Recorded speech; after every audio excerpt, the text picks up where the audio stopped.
Ever wonder what transitioning is like and what it entails? The experience is unique and it varies from person to person. Join us today as we talk about the different ways of transitioning and the experience of our guests, Amber Quiban, Shin Cenas, and Chase Tolentino, for this episode of Trans Speaks.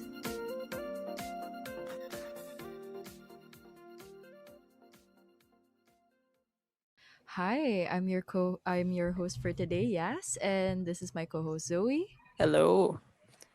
and Jelly. Hi. Yes, and we have a special guest for today, Zoe. Can you tell us about them? Yeah, joining us today is Miss Amber from UP Babaylan. So, Miss Amber, kindly introduce yourself for our viewers. So, hi everyone. I am Amber Quiban. I am a bisexual transgender woman. I am currently a member of UP Babaylan. I was the former secretary and serve as also their internal affairs committee head. And at present, I am serving as the director for policy and campaigns at the Philippine Anti-Discrimination Alliance of UP. Yes, bigatin talaga. Woo! I love how our speakers have so many things under their belt, no? Grabe, definitely We will learn a deserving. lot. Yeah, Yeah. yeah. We deserve to learn more from them because they have so many things to offer. Yes, thank you so much for being here. And thank you for So, having our me. topic for today. Yes. Oh my god. I love And the you're so energy. beautiful. Same. So we'll be talking about transitioning today, right, Zoe? Yes. Okay, to start with, we want to ask, what's your transitioning story? Well, I had a very difficult transitioning story. Oh, Facing a lot of setbacks. Which is a very common narrative among many trans Filipinos, and not just trans Filipinos, but even non-binary people who wants to embrace their being non-binary. Um, well, it started out in college. But okay, so a bit backstory. Even though I was younger and I didn't had an idea of what transgender is, because I grew up in that age where there was a very scarce discussion of what transgenders are and what we really are as individuals and how does it work. In fact, the very first time that I've heard about the term transgender is when Heart New won in 2012 as the university student 2012. council chairperson of UP Diliman. That was the year that I was graduating from high school. And that was the year that I passed the UPCAT and qualified for UP Diliman. So after I heard the term transgender, I started searching a bit more about it. And that's when I realized that I may be a transgender, although no strong confirmation yet. But I just stand it out from the experience of my childhood, wherein I would usually identify or see myself as a woman. Like whenever I see female characters on television or female personalities on television, I will always think about when I grow up, I will have a hair as long as theirs. I will wear dresses as good as theirs, or walk in heels. So actually my story started way earlier than college, but it's just that I didn't have the resources to know about who I really am, or nor did I have anyone to talk about it because um childhood for me was not a very safe space. There were a lot of discriminations around. There were a lot of prejudice for people who weren't identifying as straight or at least heterosexual at Right. that end. So yeah, but it started really formally when I entered UP, and luckily Hart was the chairperson. So um, during my freshie year, the chairperson was a trans woman who was very vocal about what it's like to be transgender. And then, so luckily, I had a classmate in French 10 who is also a member and happens to be the membership committee head of UP Babaylan. So she invited me to the Oh. orientation application process of UP Babaylan. And I just complied because, you know, idolizing Heart from a distance and knowing her story and just being fascinated by her story. made me think that I also want to discover who I really am. So I took the leap of faith and joined the organization. And during my application process, we talked about Soji. Mm-hmm. Uh, Soji. and then that's where I heard about the concept of transgender more. And that's where I started asking more questions about what it's like to be transgender, what it's like to identify as a woman even though you were assigned male at birth, or what it's like to be a man even though you're assigned female at birth.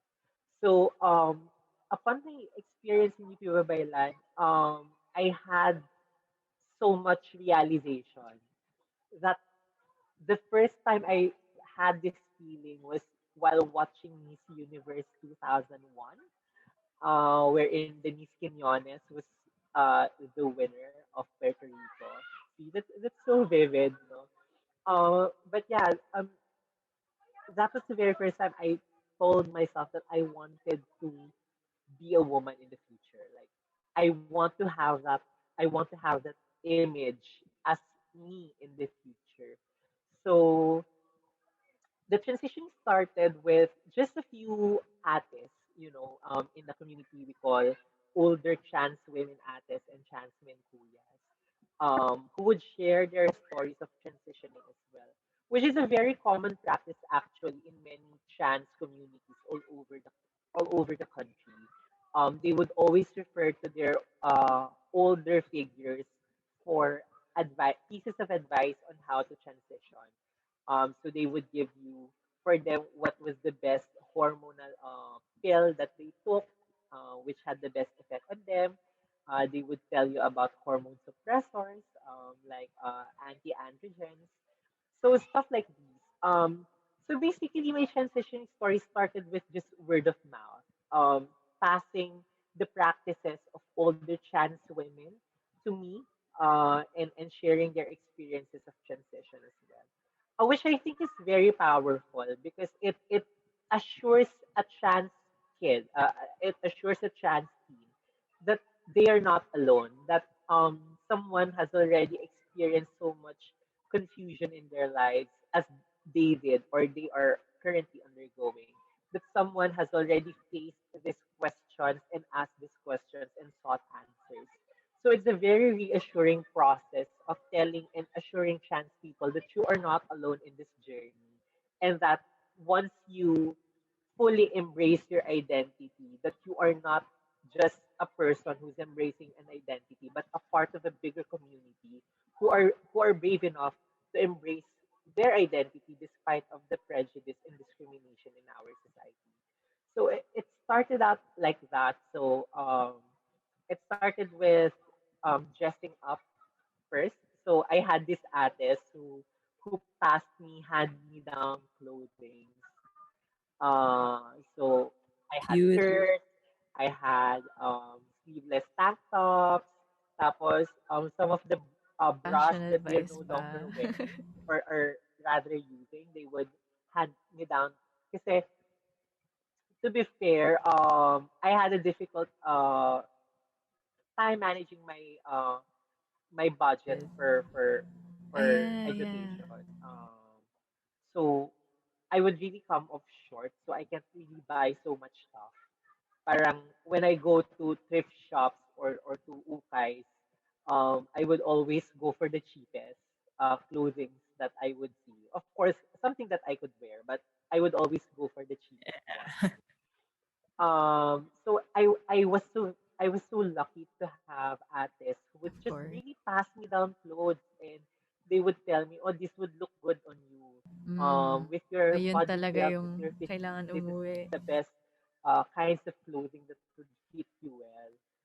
So ayun, it was a very very assuring and a very very fulfilling moment of my life. Na parang, wow, for the first time, I will be able to wear clothes that in the past was just a part of my dream. Oo, para siyang dream come true talaga na parang it was just part of my imagination of my aspiration when I was younger. But now I'm really wearing them. I'm here standing in front of the mirror and seeing myself actually have a skirt, have a tank top, have a tube. Alam mo yun, it was very, very fulfilling. However, no, as I mentioned earlier, there are setbacks. So whenever it was the end of the semester, I would have to go home. Uh, Um, mm, Oh so the no. hair that I work, yeah, kailangan kasi talaga natin umuwi, especially during Christmas, no? So Oh what no. happened was I devised a calendar at the top of my head. So I would always take oh, summer classes. I would always take summer classes. So I will avoid going home during summer or during that Mhm. mid-year. Mid-year na kasi sa atin ngayon. Pero yung counterpart nun before was summer. So Oh during no, that mid-year, I makes me would feel like always crying. stay in the Yeah. university. I would enroll, take PE, ganyan, take some subjects na alam ko Oh namang in my the god. future will not be credited. Something like that. Just so I have an excuse to stay in the university during the mid-year. So that the only time I need to go home is during Christmas. Sounds sad, So I really. have an entire year to grow out my hair, ganyan, explore my clothing. And then when it's time to go home for Christmas, sadly, I would have to cut my hair to an acceptable No. length. I know. And I actually invested in a bag. That bag contained all of my Every makeup, time. all of my Oh. clothing for women. And I would hide them. I would leave them. So hindi ko siya iuwi. So it's like Just um getting there. sobrang Yeah. yeah, sobrang literal na I'm leaving myself in UP whenever I go home. It's like when I go home, it's always a different person. When I go home, it's It not me hurts. that's coming home. It's the person that they oh, think that's I really am. sad. I felt that. So yeah, alam niyo yun, I had times na I really felt confused about who I really am, especially na I had to do that nga every year, every Christmas break. Kasi talagang compelled akong Yeah, umuwi it's a during part Christmas of break. you. So, imagine cutting your hair na isang taon mong trinabahong pahabain. And usually my hair would be around this length after a year. So medyo mahaba na siya. Like not this long, but it was already long enough for me to style ganyan. Oo, and to really see myself and visualize myself the way I want to see myself. So whenever I go to the barber shop But and have I my hair cut, understand. parang it always feels Oh, like I'm losing a part of myself, literally. Like, as in, I guess for cis people or people who do not Letting your hair grow experience out. Yeah. the experience of being trans, parang for them it would feel very petty na I would cry about having my hair cut. But literally, mm, But it's not, it's important. every time, Mm-hmm. yeah. So yun, every time I get my hair cut, I always cry after na parang shit. Oh my God, I just lost a part of myself. Tapos, umabot ako sa point na every time I get my hair cut, I always collect the hair that was cut from me. oh, Like you're Parang missing shit, something this is a palagi, part no? of That me. other people I, can I will do. always keep it in a plastic. I know Yeah. it's very unhygienic, yes. Pero pagbigyan nyo na ako sa pagiging sentimental ko about it. But yeah, I always keep it in a plastic. But of course, I stopped, no, especially when I already had the freedom of uh growing my hair out. Pero yun, I it was always a understand. painful Yes. experience, especially whenever I go to celebrate Christmas. Of course, during Christmas, you want to look your best. You want Yeah, to I look do yeah, that that's then. very comfortable, very pretty. You want to wear makeup to improve your look, diba? Or just to highlight parts of your look that you want to highlight. Pero sobrang sad na I can't do that on a very joyous occasion such as Christmas and New Year. So, ayun. And yes, there's really something missing. Tapos, um, I had this job of blocking people on Facebook just because I don't want to see them, embracing who I really am. Or whenever I post some photos, I try to limit the audience. So I customize the privacy settings so that people like like my parents, some people back at home will not see those photos. So ayun, sobrang dami kong ginawang effort just for me to transition and embrace myself. Um, which made me realize that somehow UP became a safe space for me to embrace myself and be who I really am. Somehow, even if it's not perfect, because of course I still experience some cases of discrimination inside UP when it comes to being trans. Mm-mm. Yes. Even though it wasn't perfect, even though it's far from perfect, it was enough to make me feel like I am valid. That whatever I am experiencing and whatever I'm feeling inside is valid. No? And I had a community of people who are there supporting me along the way with my journey towards transitioning. So that's basically how my journey with transitioning started. Started out with some artists giving me pieces of advice and giving me some clothes, makeup, giving me styling tips, and then having to suppress all of that just to deal with my parents and my family. So yun, it's a very rough patch and you would be surprised how common this narrative is for many trans people out there. Especially those who haven't come out to their parents yet or haven't come clean when in terms of their gender identities. Yeah, I think there might be viewers out there who might have similar experiences, especially for those who have yet to come out, and even for those in the process of transitioning. And I just want to ask, when you said you, with your story, do you think if you didn't have like a community or like Babaylan or UP, do you think you would have the courage to transition on your own? I think I would still pursue it, but at a later part of my life. Um, Parang when I'm already financially stable, something like that, when no longer living with my parents, I would still pursue it. But I guess the difference that having a support group did to me was it gave me more courage. Na yun nga, you are not alone in this journey. You're not alone in this process. And that courage allowed me to even for 11 months of the year get to embrace who I really am, get to show the world who I really am as a person. Even for those 11 months of the year, I get to be really happy and genuinely comfortable about who I really am. I think that's the difference that Babaylan and having a support group in general could do to a trans person. Na even though I won't get to fully enjoy it year round kasi yun nga, we have to face the reality that I have to go home at one point in that year.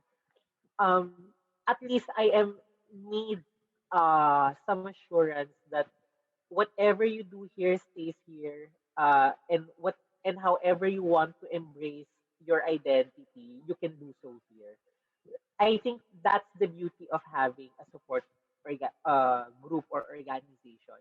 The difficulty kasi of doing it by yourself is you feel very insecure about, how other people might think, especially that in our world where there is so much prejudice, sometimes the opinions of other people get the better of us. Na parang instead of thinking how I should really feel as a person and how it makes me feel good as an individual, we tend to think more of how would other people think of what I'm doing? How would people react to what I'm doing right now?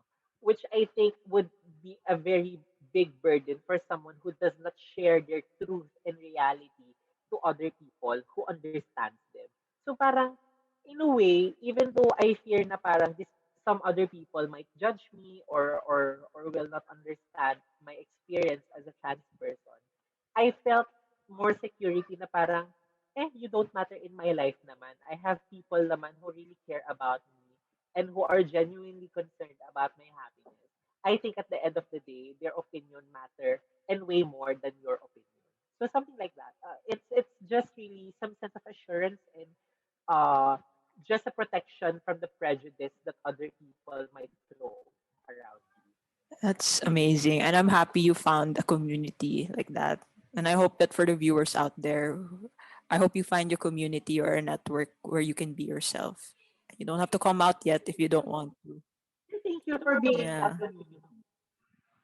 Thank you for being that community as well and offering other queer people like ourselves a chance to have a home, a chance to have a genuine place where they can be really happy and be themselves. No, it's a very good job for you guys to be that kind of organization as well. So thank you. Oh, thank you po. Yes, we're really trying our best because I know that some of our members haven't really come out yet, and navigating this world is really difficult for them talaga because they're always looking around their shoulder, do parang, Mm. ay, alam niya ba? Alam ba ng tatay ko? Alam ba ng nanay ko? Okay pa ba ako dito? Yeah, that's why sharing your experience and knowing that you were able to overcome that, knowing that even with all those things against you, you found a community that was willing to help you be who you are now, this amazing, beautiful person, diba? That's what And we want to you're becoming achieve. an inspiration to the ones Yeah, out like there. Actually, people will know that things will get better in the future. Yeah. yeah. Like hearing your story, ako nga rin, medyo naiiyak ako dun eh. Because I could relate to some of those as someone genderqueer, yung first time na makasuot ng, for you, a skirt or a dress. Ako, binder, and it felt so amazing that I almost cried. Yeah. Naramdam ko yung story na yung kailangan mong magtago. I I think that's not, I think that's for a lot of queer people, the need to hide, and it's always so oppressive and suffocating. That's why when I heard your story, like I'm glad that for 11 months out of 12 that you don't have to do that. Parang And I makakahinga ka talaga, Mm. no? and Yeah. I hope po na today, I hope na you don't have to do those 11 months anymore. Ah, yeah. Luckily naman, I get to enjoy myself year round now. I get to embrace who I really That's am. amazing. Um, and Congrats. you know that is why we're here as advocates. That's why we're here as support groups because we want to change the world so that in the ideal world, in the world that we dream of, no one has to hide who they really are. No one has to, leave themselves inside of the closet and face the world being a different person altogether. We want to live in a world where people can transition freely and, just be who they want whenever they want to. As long as they don't Yes. get to trample on other people. Kasi yun lang naman yung gusto natin eh, that we don't trample on other people. But as long as they're just being themselves and just embracing who they really are, that is the world that we want to have the freedom to express yourself. And for trans people, um, that vision might be too far off yet. Kasi looking at where we are now, just a discussion of Yeah, the transitioning, Philippines. and this is a very important discussion that we are doing right now because there is still so much um, uh, under education when it comes to transitioning and what it entails for a lot of trans people. Um, Mm-mm. Yeah, that's true. this is a good step already in the right direction. And speaking of transitioning, I know that it's not, I don't know if it's a common knowledge, but uh, there's a lack of transitioning services, like official services here. And uh, parang we've heard some trans people talk about now how they have to do it through word of mouth. Yeah. And Black that's so market. hard. And dangerous. And Mm. dangerous, Yes. yeah. So I want to ask, do you know what would be like your advice for safe transitioning for other trans women who would be listening? Yeah. I'm an advocacy for sexual and reproductive health and rights. And our right to transition is part of our sexual health. And as much as health is a right, sadly in the Philippines, health remains to be a privilege. And Mm. the advice that I will be able to give this afternoon or in this session is a very privileged advice, which I hope it would change, it would change in the future. Always seek proper guidance when transitioning. Yun talaga yung gusto kong sabihin. Again, it's a very privileged advice, but that is something that we're working on na eh. That is something that we have to work harder for so that every trans Filipino will have that access to quality and safe transitioning services. The thing kasi is, sometimes people overdose with the hormones that they are taking. Oh. And that Mm-hmm. overdose leads to complications in their kidneys, in their livers, and other vital organs, which would have detrimental effects to them in the long run, even leading to death. And that is what we want to avoid. We don't want trans people dying, no? Ayaw natin silang mamatay out Yes. of violence. Ayaw natin silang mamatay out of poverty. And at the same time, ayaw natin silang mamatay because of the lack of quality transitioning services that should be given to them, in fact, ready at hand, because healthcare is a right. Healthcare is something that Yes. everyone should enjoy. So it's very, very frustrating how very limited we have very limited resources of endocrinologists or hormone specialists in the country. And yet, some of them even reject trans people on the basis of religion, on the basis that I cannot help you because that is something that goes against my faith. That is something that goes against my belief. But is it rejecting a trans person who seeks the best kind of transitioning service going against your Hippocratic oath to do no harm?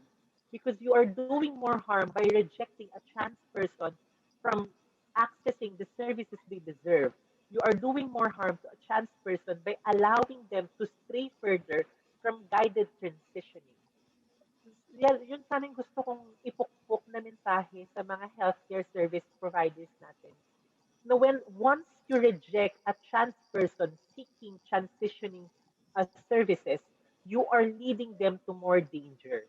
You are not saving them, but rather you are causing them more harm because they tend to self um, prescribe themselves with hormones that might be dangerous for them in the long run, that might have side effects on them. So these kinds of issues, ito yung gusto kong palabasin na issues na yung transitioning, hindi lang siya usapin ng pagkilala sa sarili natin, but it's also a human right. Transitioning is a human right. Legal transitioning is a human right. Medical transitioning is a human right. Social transitioning, far from discrimination and stigma and violence, is a human right. Yes, spoken like a true queen. And for any doctor, aspiring doctors who are listening, please take into note that trans lives matters and they are also your patients and that you have an oath to serve everyone. Never forget.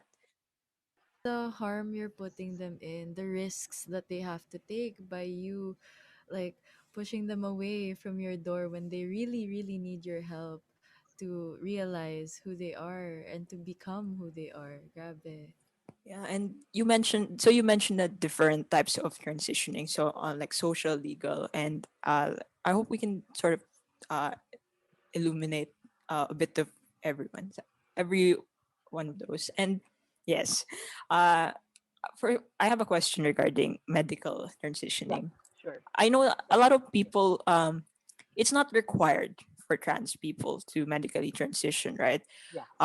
But if they were to medically transition, where would be? Do you think it would be safe for them here in the Philippines, or would you advise them to seek for it abroad?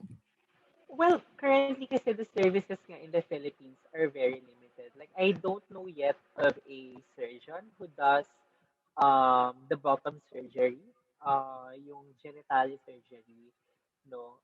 But I already know of a lot of doctors because I'm already planning to get one this year who does top surgery or yung boob boob job. So yeah, it's still very limited kasi in the country, but you can avail of some services. Like for example, HRT. There are already some ally endocrinologists that we have identified in the community who can assist us in our HRT in assessing our hormone replacement therapy. And again, as I mentioned, there are already some doctors who do top surgery. So either breast augmentation or breast removal altogether.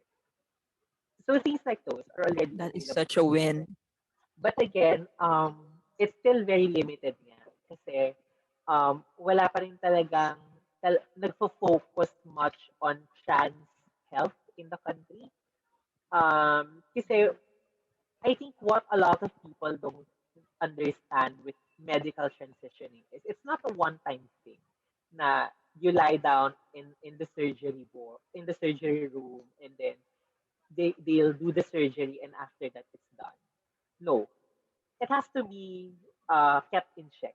There has to be follow-ups, right? So hindi lang siya kulang sa walang surgeon who does bottom surgery, but also there are no specialists who are really specializing in trans health. Na I feel like it could have been solved if our healthcare system was not discriminatory. Our schools are not discriminatory when it comes to admitting trans students in medical schools. No? Kasi if if some of our viewers aren't familiar, this is a very big problem in medical schools because they insist on transgender people to identify with their assigned sex at birth instead of their gender identity. In fact, in UP Manila, um, trans students are categorized in their own sex, not in their gender. So that that limits people who want to pursue trans health in our country to specialize in trans services. Kasi hindi mo sila nabibigyan ng condition that would allow them to explore things that they're interested at. So ayun, it's still a very complicated matter when it comes to medical transitioning. But later, pag pag-usapan natin legal, Diyos ko, mas ano pa yon, mas complicated pa siya. Kasi at least itong medical transitioning yun nga, meron ng available means for us to do so. Meron ng albeit limited, no? But at least it is there. It is available. And it's good that we bring it up and we let our viewers know that it's that even if it's limited, it's still a win. That it's there. You just need to find a way to get to them, Again, and yeah. also to bring to light the issues in healthcare and trans health. Yeah, and Yeah. again, small victories are meant to be celebrated naman. It's always the small victories that always lead to the biggest successes in our lives. So, let's celebrate the fact that there are already endocrinologists who are open to talk about transitioning with trans people. Kasi if you go back 20 years ago, my God, nobody would even talk to you about transitioning. Nobody would even listen to you when you tell an endocrinologist na, ay, gusto ko pang mag-transition. Nobody would even listen to you. Nobody would even care. So it's still a victory for the community, na at least kahit pa unti-unti meron tayo small steps in the right direction that would lead to greater victories in the future. Tama. And by doing so, maybe one day we can achieve that whole level of like healthcare talaga for trans The people. The inclusivity. inclusivity within the healthcare system talaga. And aside of that, we have organizations who sponsor these. We have organizations who advocate for these. And actually, meron ngang mga clinics rin by organizations like Love Yourself. I want to also ask Suna. Kaya tatanungin ko po talaga like about legal transitioning. Yeah. Would it for you? I want to ask personally before we go to the technicals and legalities. Have you legally transitioned, like name change your on your officially on your records? Well, legal transitioning in the Philippines is a very difficult process. For starters, no, I haven't legally transitioned. Number one, because my dead name, my legal name is very far from the name I'm currently using. I So see. you could argue that it's just typographical error.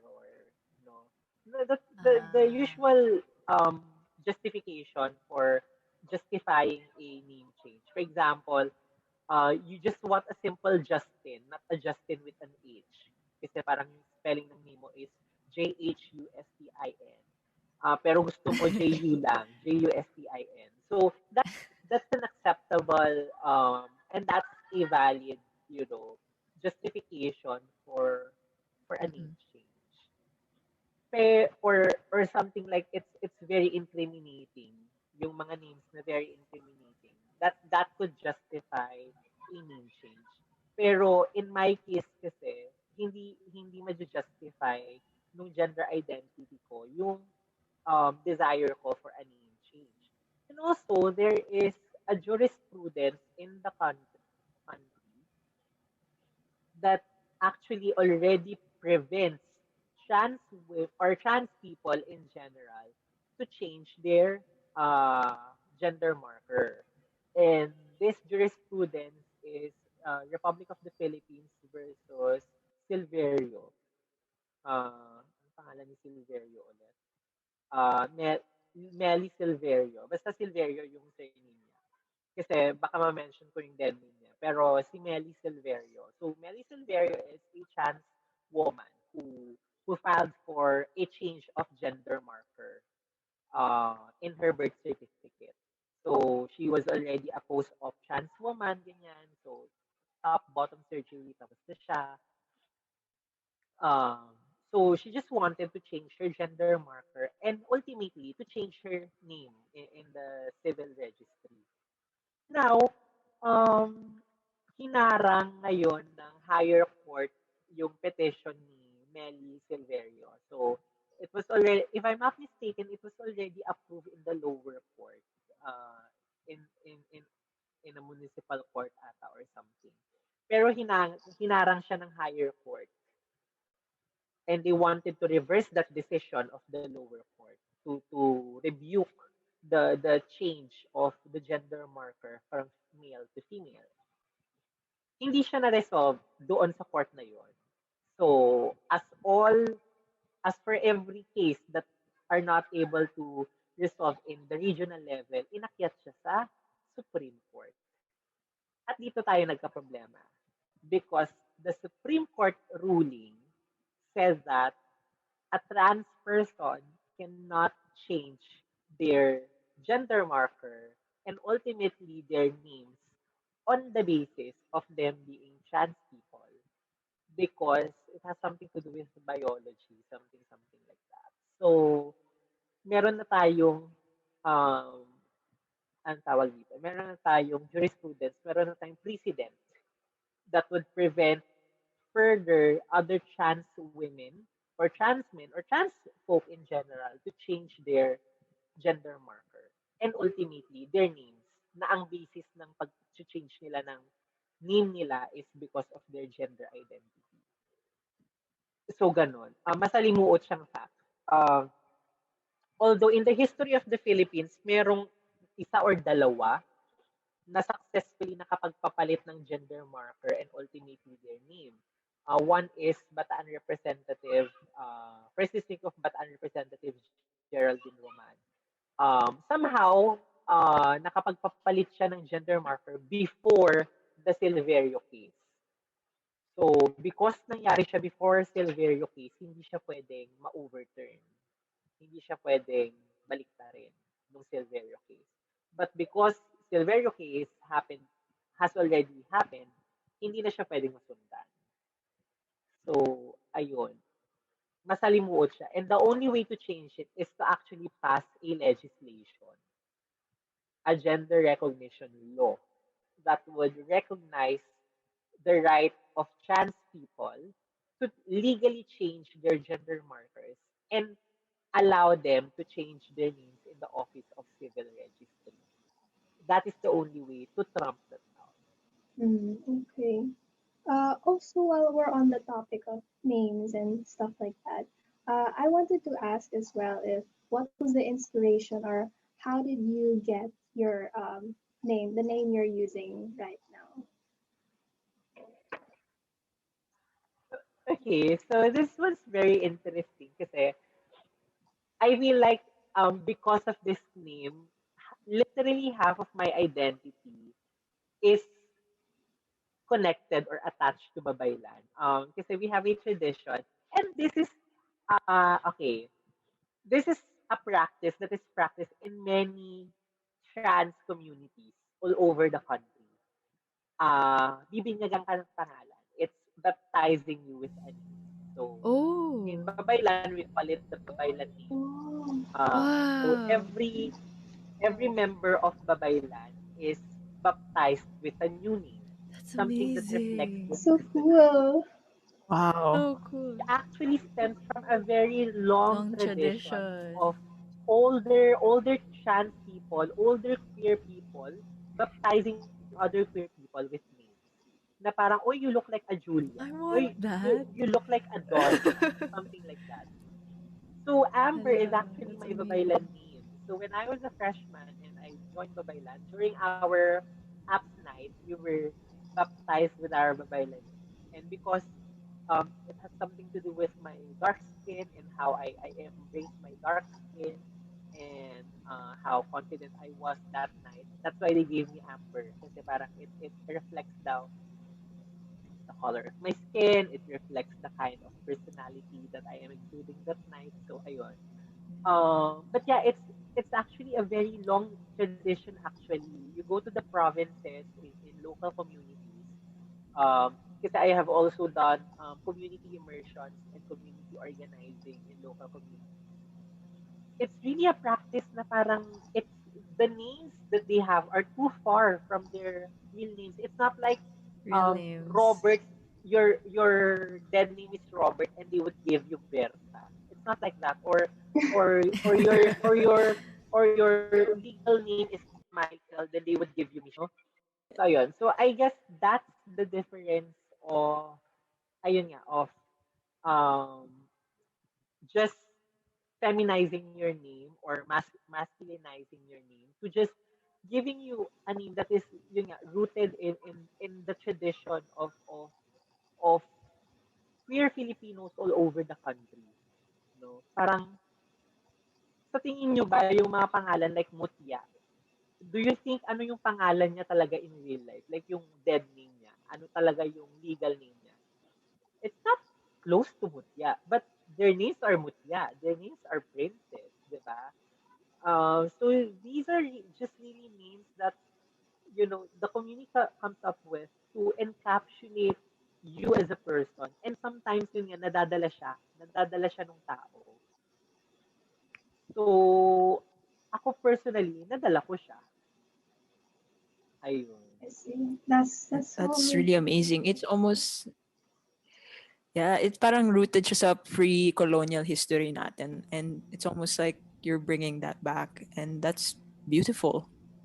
Also, Zoe and I were just talking about this, like Names being, kanina. yeah, being uncomfortable with the name you were born with, and how difficult it is to find a new name for yourself. Yes. And by having this tradition of people you look up to, people who have experienced what you've Like with your new experienced, family that yeah, with truly your new accepts you. family that truly accepts you, to give you a name that is you, who you really are, and What not they, based on, yeah, what you really are, what they see you, and it aligns with how you feel about yourself. That's amazing. yeah, And really, grabe. from experience, no, in Babaylan, whenever they have their Babaylan name, like, people really use it. Like, people really identify them with those names. Which again, names in themselves are very powerful tools to liberate Mm-hmm. our trans siblings. That sometimes when we respect the names that they choose to identify with, that when we respect the names that they choose to live with, we give them validation na although Yes, yes, yes. we don't need validation naman from other people as trans people kasi we know ourselves. Pero it gives them just that sense of assurance that hey, you are seen, you are valid, and because Yes, you choose yes. that name for yourself, we respect that and we will use that name for you. So something like that. Mm-mm. Yeah, it's Ayun. affirming your identity, Yes. no, as a person, as who you really are, and not who Yes. you were before. Yeah. Indeed. So I'm we've having internal. I'm being. I'm, ano, internal explosions, like mind blown talaga ako. Parang lahat na lang ng interview, Zoe, ikaw sumasabog na utak mo dahil sa speakers natin. Because it's amazing. Like hearing their stories Yeah. talaga, like, wow, you're really doing that. And we hear their stories. We hear that, hey, eto yung mga, eto kasi yung hindi natin in a regular basis. We do not encounter these Mm-mm-mm. stories. And so now that we hear it, it's amazing and it's worth celebrating and recognizing that, hey, we see you, we hear you, and we want to share these stories to the ones out And the there. fact na they're confidently telling their stories, na they can be the person to impart these stories to other people, diba? It's really amazing knowing that you've come this far in your life and that you're willing to share with us everything that you've learned, grabe. Like you've come out from the closet and embracing your true self, and this time reaching out to the ones still trying to come out and to the ones hiding and trying to find themselves. Actually, yun naman kasi talaga yung purpose natin as advocates. We don't do these things for Yes. ourselves. Kasi we've already been there. We've already experienced what it's like to be discriminated, what it's like to be faced with hatred and violence. We do this for people out there who are still grasping with their identities. We do this so that in the future they don't have to experience what we experienced in the past at present. We do this so that hatred stops, so that violence and discrimination stops. That is Yes. our purpose as advocates. It's not about ourselves, but about other people and trying to impact that change to other people so that they would experience a life better than the things or the life that we experience. Before. Yeah. It's so true. Yeah, we've talked about like medical transitioning, right? And legal transitioning. And what you said about violence and hatred and changing that, that's part of social transitioning, is it Yes, not? Yeah, indeed. could you tell us more about that? So, ayun, social transitioning naman is just basically how a trans person would appear in public, how they would Mm-hmm. transition in relation to various social groups around them, schools, communities, workplace, families. And social transitioning is not uniform, meaning to say the kind of social transitioning or the kind of work that you exert on your social transitioning at school may be different in the kind of social transitioning you do at home or in your workplace. So it's not a uniform process. It's not a uniform um, thing na once I say at school na, hey, my name is Amber, my pronouns are she and her, na automatically, ganun na yung social transitioning ko at home. Because again, we have to consider that there are different dynamics when it comes to our relationships at home. I can just openly say na, hey, I am Amber, my pronouns are she and her, and you have to respect that Sa at home. bahay. 'Di ba? Kasi there are different, Right. although you can push back and still assert yourself at home, pero hindi siya similar on the way you would do it outside of the confines of your home. So I think there's that. So it can be something like clothing, um, changes in your clothing, changes in the way you speak, in the way you present yourself, in the way you act. So these are just very external things. But then again, it's not uniform. It's not one and the same for every aspect of our lives. So I guess that's just really Mm, something that I have to discuss. Kasi feeling ko, a lot of people, that's kaya when people ask you, um, or rather, when people see you transition in public or in your wider social circles, they feel like they need to or they have the power to talk about it to other people.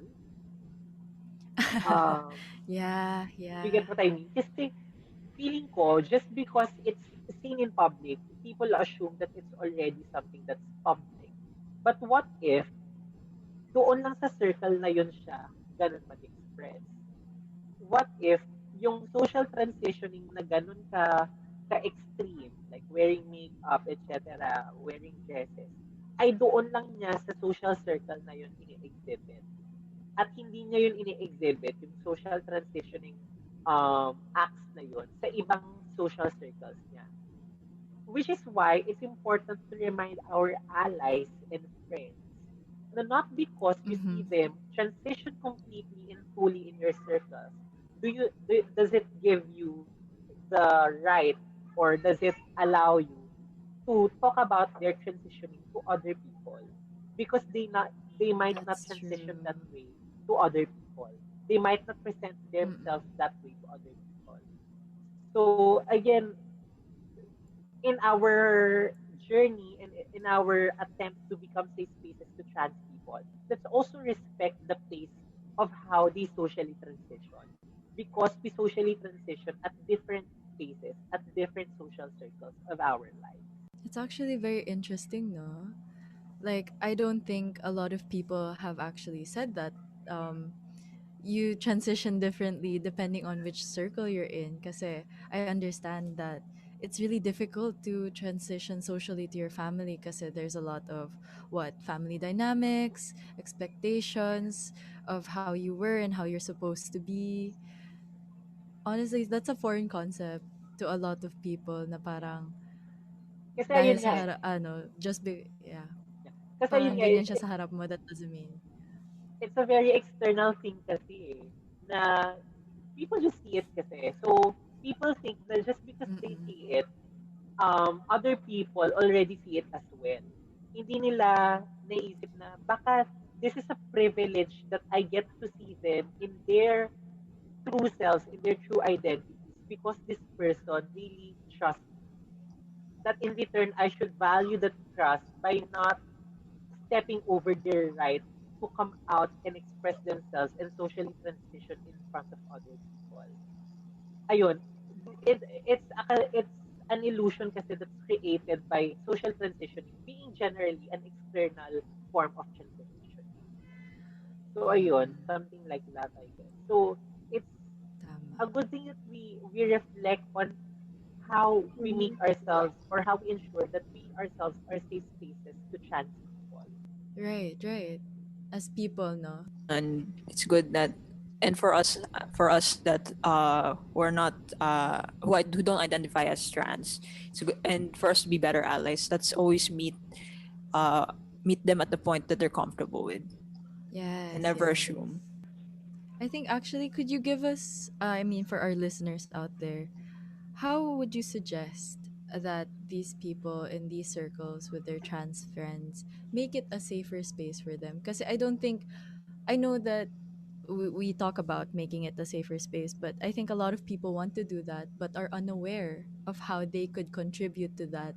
So by having this podcast, actually, we wanted to teach people more about that. Yeah, so basically the first step is do not probe your Yes. trans friends. You know, don't ask them, wait, when are you getting your surgery? When are you doing your Yes. hormonal replacement? Why are you not wearing this kinds of clothing? Do not probe them. Allow them to explore themselves. You can give them pieces of advice like, oy, stylistics wise, this looks good on you, ganyan. But don't probe them. Don't Okay. invalidate the way they transition. Allow them to discover their real selves. Kasi honestly, for trans people, it's a trial and error process. Honestly, Mm-hmm. like for many trans people, especially in rural communities, it's a trial and error process. That they don't stick to one look, for instance, or they don't stick to one kind of presentation, for instance, because sometimes they would realize that this is not me, this is not who I am as a person. You know that. So let's Mm. not probe people and question how trans they are just because we don't see them as passing. Which leads me to my next point. We don't have to pass in your eyes. Yes, we Just don't because have to I'm a trans woman, pass. I don't have to pass as a woman in front of you the way you would see a woman, the way you would imagine a woman on the top of your head. In fact, I could get a short hair. It's just that it's not my thing. But in fact, I could get a short hair tomorrow, and it wouldn't change a fact that I am a woman. It wouldn't change the fact that Yes. trans women are women. That as a trans woman, I am a woman, even with short hair. And trans men don't have the responsibility to wear binders all the time because sometimes binders can be That's very so true. uncomfortable. They don't have to pass in our eyes every single time, nor they have to pass at all. They just At have all. to tell you that this is who I am, and you have nothing to do but to respect that, and to listen to that, and allow them to embrace who they are in their own pace, in their own time. Another thing that I could suggest to our listeners, when how how they could be safer spaces is, do not pressure your friends to do decisions. Uh, do not ask them where are you going to get top surgery. Now it's as if these things would validate them. No, we don't need these things to validate us. We have already validated ourselves. You know, do not pressure us. Do not um, question our decisions because, if anything, we know better than you know our bodies.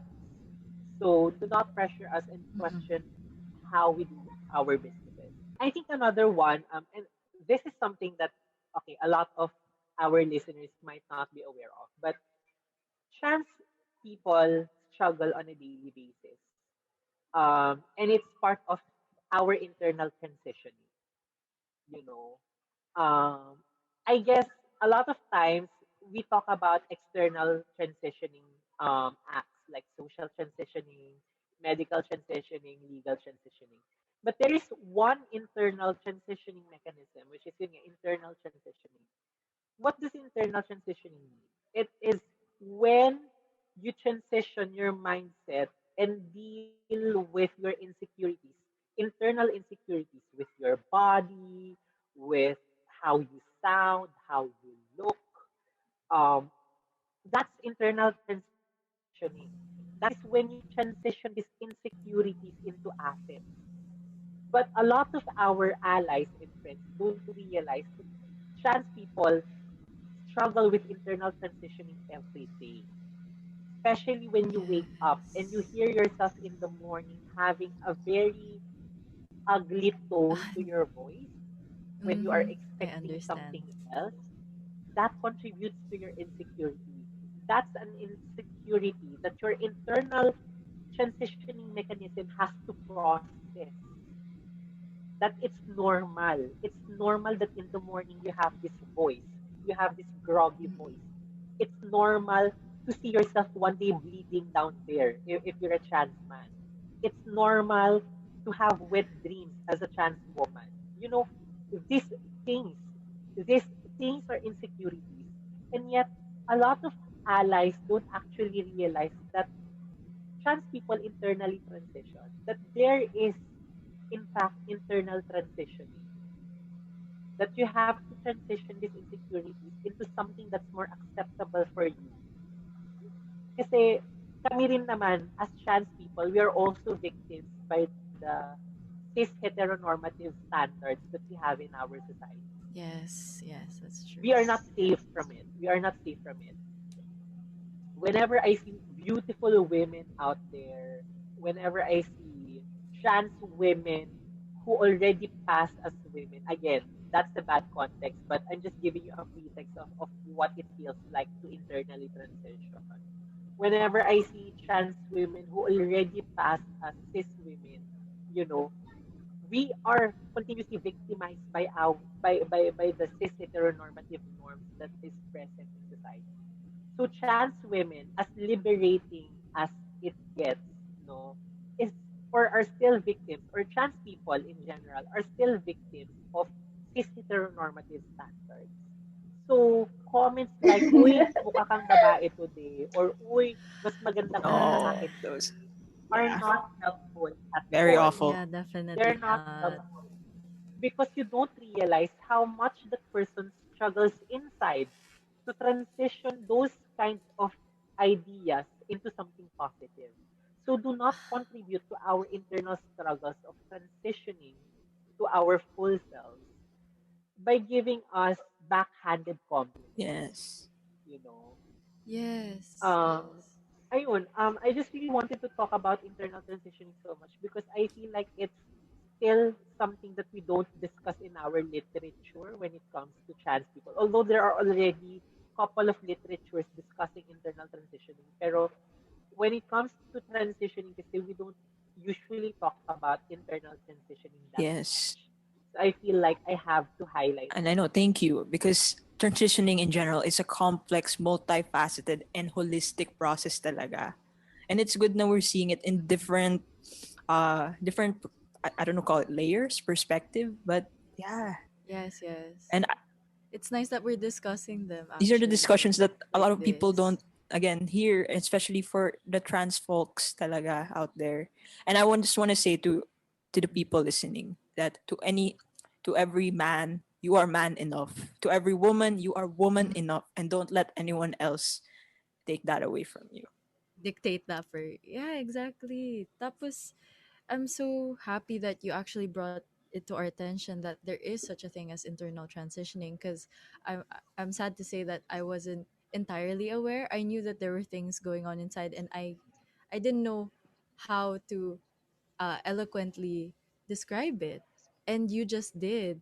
It's a whole process within someone that they have to come to terms with all of these pressures from society to behave a certain way and the need to make it constructive or to turn it positive for themselves. Grabe. For the first time, actually, first time kong na-encounter in internal transitioning. Like I Mm-hmm. because I'm also still, for me personally, for me, I'm in the process of still exploring my identity, my expression, uh, and wow, internal transitioning. I used to think like it's just, is it all just in my head? But no, it's actually valid, and especially for the ones out there Yeah. na talagang, for others, I can't imagine what else goes through in their head, and it's good na we see it, we recognize it, and we celebrate that there are things, and also recognize the bad stuff and know that regardless of what it, they're still valid, all the struggles. Yeah. I'm Yeah, glad kasi we discussed this. every time you beat that voice inside your head that tells you, oh, your voice sounds ugly, or oh, your Adam's apple is so big, or oh, your breast is too big that you can't hide it underneath a binder. Whenever you beat that voice that tells you that in your head, it's already a victory worth celebrating. It's already a victory Mm-mm. that leads you further to liberating your body of your insecurities, of the pressures that society has imposed on it. It's already liberating you and empowering you that, as a trans person, I don't have to be limited by what society tells me or what society tells how my body should act or how my body Mm-mm. should be. You're already beating that cis heteronormative standards that's being imposed on you. No? So it's really a victory to realize what internal transitioning is and conquering these insecurities and transforming them into something that you, that would just make you a better person, a whole person. That regardless of your insecurities and so-called imperfections, no, because I don't believe that these are imperfections. But regardless of what these things are, you are able to win over them and just really assert to yourself that no, I don't have to change these things for me to become a woman Yes. because I am a woman when I say I am a woman. I am a man when I say I am a Yes. man. Preach. That is what Pre- internal transitioning means. yeah. Grabe. And the fact that you gave it a name or you made it a solid idea means that it's not just in our heads, it's not just something that we're imagining. It is something that you're going through. And now that we know what it is, it's easier to address it, to notice it for what it is, and to deal with it accordingly. Kasi sometimes you're just like, ah, yan na naman, may naisip na naman ako, but you don't know what it is. You don't know if it's valid. You don't know if other people are going through the same thing. So you don't know what to do with it. But now we do. And now we can do something about it. Yeah, thank you for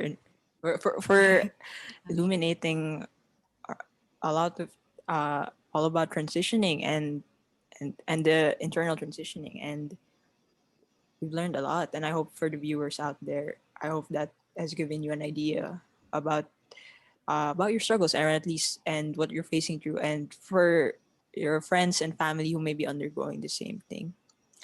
And yes, do we have any other Yeah. questions you'd like to ask? How about you, Jelly? Yeah, Jelly. Uh, so all of this kasi, I'm very interested in learning and educating myself more, especially I myself don't identify as trans or non-binary. Um, I like hearing you talk about how we can be safe spaces for trans folk. It gave me like, oh, okay, so parang it makes you feel na akala mo safe space ka na, pero you can do more. You can Mm-mm. make them feel even more safe, and just uh just learning all about this and listening to your story just inspired me to, okay, I can be a better person, and I can be a better safe space for the people around me. So yeah.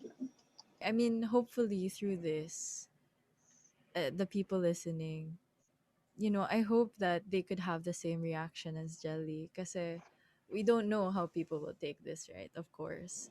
Um, but knowing that it impacted at least one person, that one person is trying to be a better safe space for another person, or one person um, can finally deal with what they're dealing with.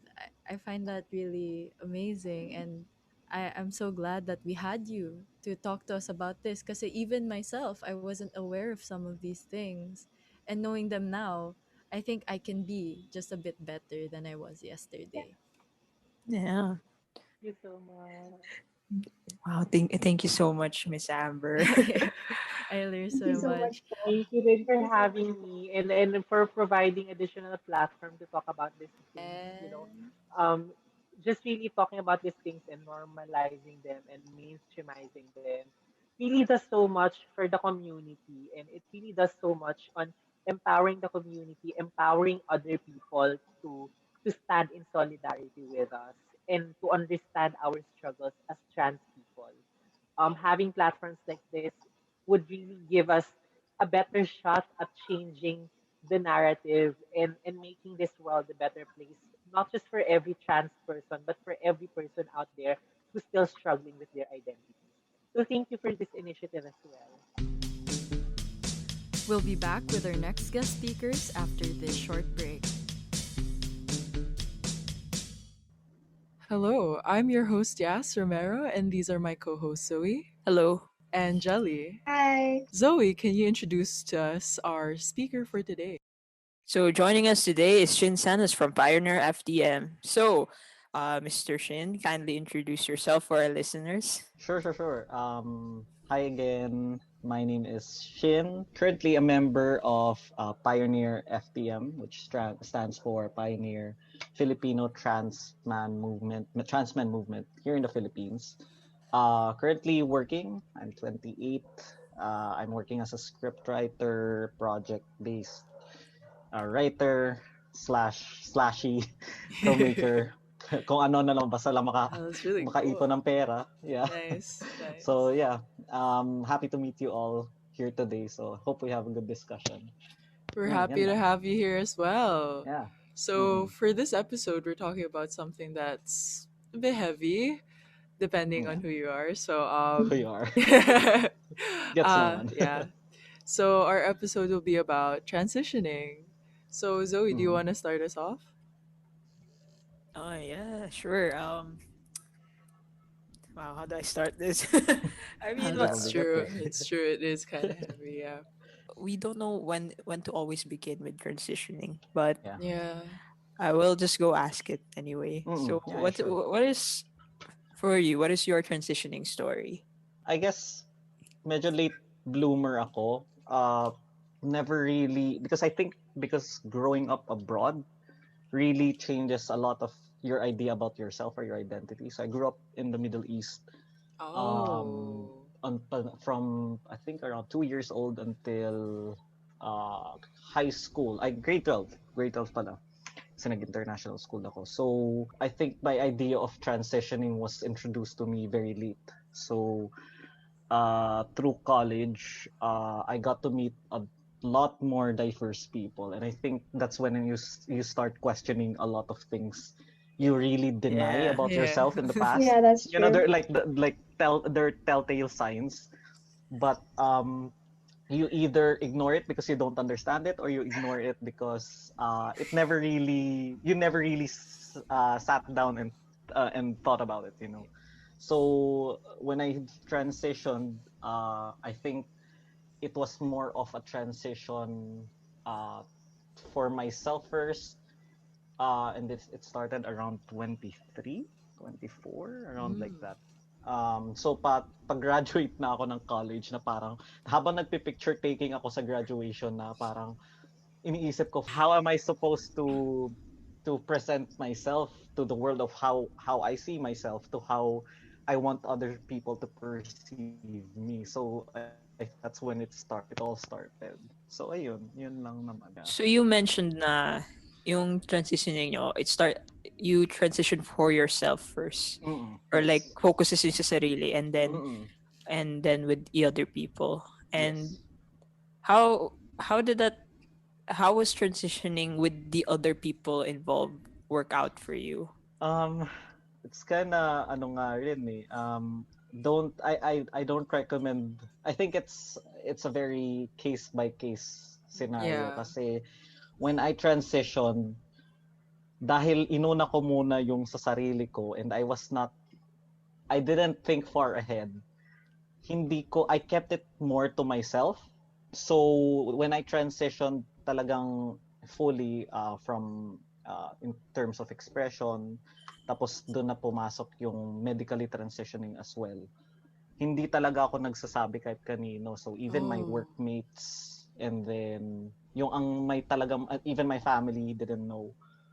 So ang nakakaalam lang talaga was my girlfriend, and my friends who were by my side when I transitioned, kasi sila talaga yung mas nag-guide sa akin, my support group. So ang hirap kasi ngayon na parang ang tagal ko na nag-start from medically transitioning. I've already been in taking testosterone for more or less almost 3 years. Mm-hmm. So hindi ko pa talaga siya na-open up in public, kasi I'm a very private person. I don't really want to talk about it. It's more of a personality thing, actually, rather Okay. than me being ashamed of who I am. So I think parang medyo may regret rin na, I think you should also transition na ready kang i-admit rin sa mundo kung sino ka. At the very least, para lang hindi ka lang mahirapan sa huli. At least from my perspective, kasi yun ang naranasan ko when I did it. So ayun lang naman. When it Yeah, came to Well, that's that's a very really, solid advice. yeah, Mm-mm, and that's mm-mm, really interesting kasi mm-mm. I think most people believe now when trans people transition, like they want to let people know, they want to like Yeah. express themselves Mm-mm, as much as possible, pero mm-mm. like you said, it's a case to case basis. Depende Yeah. talaga sa tao Mm-mm. kung gusto nilang ipakita sa mundo True. or kung gusto nilang sa Yeah. mga importante lang sa kanila. True. That's true. Yeah, and we should keep Mm-mm. that in mind when we have like close trans friends. Hindi natin talaga alam kung Oo. ready na ba sila. So, True. as much as possible, make sure whenever you're talking about your trans friends to other people, right? Yeah, Mm-mm. we meet them where they are. Yeah, yeah. And you True. mentioned po na you said you're a private person. And I kind Mm-mm. of got concerned kasi since we're doing a podcast, Ah, ah, ah. maririnig to talaga na tao. And does this mean you're ready I for think people. so, yeah. So, kumbaga parang ito na yung first mo, public appearance. PSA. PSA. Yeah, kumbaga PSA na, yeah, yeah. Ito ako, wow, taray. 3 years into transition. Tapos ngayon lang ako nag-out sa mundo. Pero yeah, I guess, parang kasi, kung hindi mo sinimulan, I mean, hindi rin siya mangyayari. So, if you're already so komportable ka na pero kasi para sa akin, I think it's more important that you're comfortable na with yourself first. Mhm. Because some people, do it kasi kailangan nila mag-come out, and that's sad, 'di ba? Yung reality na parang napilitan ka lang mag-come out because either desperate ka na ipaalam or in-out ka ng ibang tao. Ah, So I yeah. think the ideal talaga is unahin mo muna yung sa sarili mo, yung kung saan ka na komportable and saan what level of readiness are you. Yeah. You are to say things or talk about your transitioning casually, na parang it's a thing that you've already acknowledged and have been comforted by already, parang ganun. Yeah. I guess Whatever feels parang safest to you, no? at Mm-mm. yeah, yung safety mo rin talaga, oo, yun talaga. Actually, when you mentioned like you were transitioning for yourself Mm. first, how was that process like? I'm actually quite curious Yeah, because yeah. one of Mm. our other speakers who spoke on transitioning was talking about that internal transitioning. And it's Mhm. interesting to know like what's the difference of internal transitioning between a trans woman Right. and a trans man? Mm. Like, are Yeah, there yeah. other factors involved? Mm, I think yung pinaka heart of it, it's usually the same. Pero I think the circumstances when you arrive internally, kasi I'm speaking in my experience. Ang tagal kong dininay, or at least didn't really try to look internally. Mm-hmm. So in my case, when I transitioned, I know who I was, pero I did realize looking back na parang ginawa ko siya without talagang examining my thoughts and feelings about it. Because when you transition, you should, in my case, parang may pagka-desperation yung ginawa ko, na parang baka magbago ang tingin ng tao sa akin, Mm-hmm. baka magbago ang circumstances, because personal tapos family, inisip ko na baka okay, pag ginawa ko to, bahala na, ito basta gawin ko kung anong gusto ko. So um you have to have a really hard look at yourself, flaws and all, na why are you doing this? And then you have to accept rin na you are also doing some things because of external issues, and you have to accept that, may ganong hindi mo, you can't really take away the pressure of society, of other people, hindi na yun mawawala pero kung kampante ka na sa sarili mo, when that pressure happens, alam mo na mas stable yung pagkatao mo. So hindi siya Yeah. humihigit kaysa sa society, parang ganon. Dapat laging merong ganong balanse ka may isip when you think about those kinds of things. So yun yung sa akin. Oh, that's a very good point. Really, you Mm-mm. put it so eloquently na, Thanks. it's not like you can always avoid thinking about external Mm. factors. I mean, malamang sa malamang, Mm. society has a big influence on us, Mm. and to be able to come up with that Mm. kind of balance is really important so that Yes. you don't lose Mm. yourself and give in to True. society altogether. Yeah, of course. Mhm. Mm. At saka Mm. ang daming pagmumuni-muning kailangan. Oo, Mm. oo. Kailangan Talagang talaga. years talaga siya. I don't think it stops eh. I think It's even true. if you're well into your 30s, 40s, parang pag-iisipan mo lagi siya. Parang it's always in the back of your mind. And I think that's healthy rin eh, thinking about it, kasi mas na-realize mo yung journey mo, or It's yung true. okay, even if you can't change things, or things that you regret, or things you can accept it, and then it builds over your growth, parang ganon. So, maganda rin siyang pag-isip-isipan minsan pag may time ka syempre. I mean, Yeah. with the busyness of life, syempre you should reflect every once in a while para lang may check up ka sa sarili mo na am I still doing this for the right reasons ganun. Yeah, that's really amazing. I think Mm. that's something that for like a lot of cisgendered people wouldn't really think Mm. about. Like, That's right. na looking back, oh, am I still like the woman or man I'd been Mm. before? Parang iba yung concern nila. But for trans people, Mm. it's like you're always think you have to like it's one of those things you think about often. And I think that, True. like you say, it's very healthy. And Mm. it's also a good self-examination na, Mm. I'm still doing this for myself. Is this still healthy? And Mm. Tama. yeah. Where Yeah. there's a healthy amount of thinking and then there's overthinking. Yeah, of So course. like just make True. sure na you're not Balance. yeah Yeah, balance. of course. So we've talked about your internal transitioning. How about your physical transitioning? How Mm. was it for you? Like where did you get your resources and how Right, were right. you able to achieve what you have right now? Mm.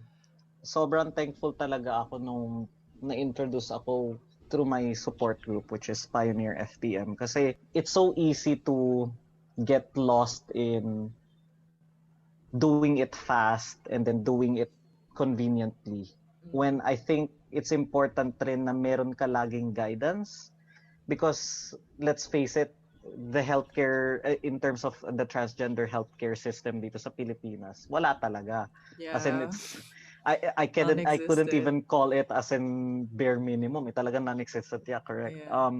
so it's important talaga that you have a group of people or at least close friends na who have been on that journey and who know the ins and outs of how it is to medically transition kasi ang dami mong iisipin medically, physically, emotionally, tapos your dynamics pa with and relationships with others. Ang dami talagang factors na nagbabago and it's also nice that you can hear from their perspective kasi sila years na silang who have been already doing that. So when I transitioned medically yun agad yung una kong inisip. And then I went Mm. also to um I'm sure you're familiar with Love Yourself PH na Yes, we doon ako are. yun yung no I think that was 2 years ago na nag-appointment ako sa kanila tapos talagang nilist talaga yung ano yung mga changes na mangyayari ganyan ganyan. Tapos kailangan alam na alam mo yung mga changes kasi and Oh. sometimes it can be it can change depending on Mm-hmm, person to mm-hmm. person kasi ang ano hindi nagbabago rin so it's nice that the knowledge is there for you tapos alamin mo if you want to pursue it and then you have the guidance of other people who including medical professionals and people from the community who are assisting you through all the way tapos magtanong kayo lagi there should be always you should not hesitate to ask questions kasi once you're in that journey Yeah. hindi siya yung parang I mean you can always have hesitations and you can always stop or you can always kasi may ganun circumstances arises Right. and it can change but it's important talaga to have that accountability yung sa inyo sa grupo at saka sa community I guess so ayun yung process for me. Right, that's true. You always have to make a well-informed choice, which Mm-mm, is really mm-mm. good that organizations like Love Yourself really let you know what might happen True, to your body before you go through a body-altering experience, right? true. Mm-mm. Yeah, and now that we talked about like physical and medical transitioning, I want to ask for at least Mm-mm. for the sake of our listeners, what were the things that changed when Mm. you underwent the transitioning, medical transitioning mismo? I think uh, I think yung pinaka most obvious for me was the voice I Mm-hmm. even recorded myself pre-medically transitioning tapos every month may voice recording ako tapos even Right. 1 month after uh um transitioning nakikita mo talaga yung changes kaagad. Tapos parang it seems so incremental, it seems so little, but I think as the years go by and then before you know it 3 years have passed, pag nakita mo at saka plinay mo, ang laki kaagad nung yung sasabi mo, okay. So it's not like an instant thing, parang building up siya and escalating siya eh. So I think the voice was the first thing kasi I think because lagi ka nagsasalita, kinakausap mo yung mga tao sa paligid mo, tapos parang sila parang, uy, parang may ubo ka or may plema ka. Yun yung lagi sinasabi sa akin a few months after I transition. So ayun, tapos I guess body-wise nagbabago, pero ayun, yung voice talaga yung pinaka malaking favorite change ko siguro, I would say. Yun talaga. So you mentioned that it's your like favorite change throughout the whole process. Was it because you were feeling dysphoric about your voice prior to transition? Definitely. I don't think I was super dysphoric about it kasi nga yung way of transitioning ko, it was more on late reaction ako eh, parang ganon. So pero mataas kasi matining yung boses ko when I transition. So biglang ang laki ng binaba ng boses ko, yung tipong hindi ko na makanta yung mga paborito ko kanta, yung mga ganon. It was really when I hearing back my voice, it does feel dysphoric now that I listen to it. Pero when I was in that stage, parang okay na naman ako sa boses na to. Ganito talaga ako, ganyan. Pero nagbabago talaga yung tingin mo sa sarili mo as the years go by. So, ang refreshing rin na parang, this was you before. You thought you were happy or you thought you were comfortable with that. Tapos when after a few months, a few years, parang pucha, ang laki, parang ang laki ng pinagbago mo, pero ikaw pa rin yun. Alam mo yun? Yung mas masaya ka na. I don't know how to explain like it. you reached a higher level of happiness. Yeah. Akala mo Yes, dati yes, ito yes. na yung ceiling. May Yun mas yung higit ceiling, pa doon. correct. Yeah. Yes, Wow, correct. that's Yeah, really yun. interesting. So thinking about that, I was actually wondering, like, how did you come up with your name Shin? Is it close to your dead name or is it quite far? It I think it's pretty close kasi childhood ko pa lang yun ang tawag sa akin ng family ko eh, Oh. Shin. So swerte ako, I guess, in that sense na it didn't, although a lot of people still consider it very feminine kasi pag kunyari sa Shopee talaga, sa Shopee, para Shin, akala ko babae kayo, ganyan. So, but kasi naging komportable na ako sa ganung pangalan eh. And it, because it's merong connection from how your family calls you and then how you choose it for yourself. Parang ang gandang balance lang nun for me na it didn't feel like it was close enough to my old name, kumbaga, but far enough that it feels like a new person. Parang ganon. That's nice. It's nice. Thanks. Actually, I don't think a lot of like trans people get to have that like ease when it comes to picking their name. Because sometimes their nicknames at home are very feminine or very masculine, yes. and they can't really use it because it feels like dysphoric to them. But it's nice to know that you had one that's very, very close to your heart. Yun nga. Swerte lang ako, I guess. Yung pinagpala. I guess ganun.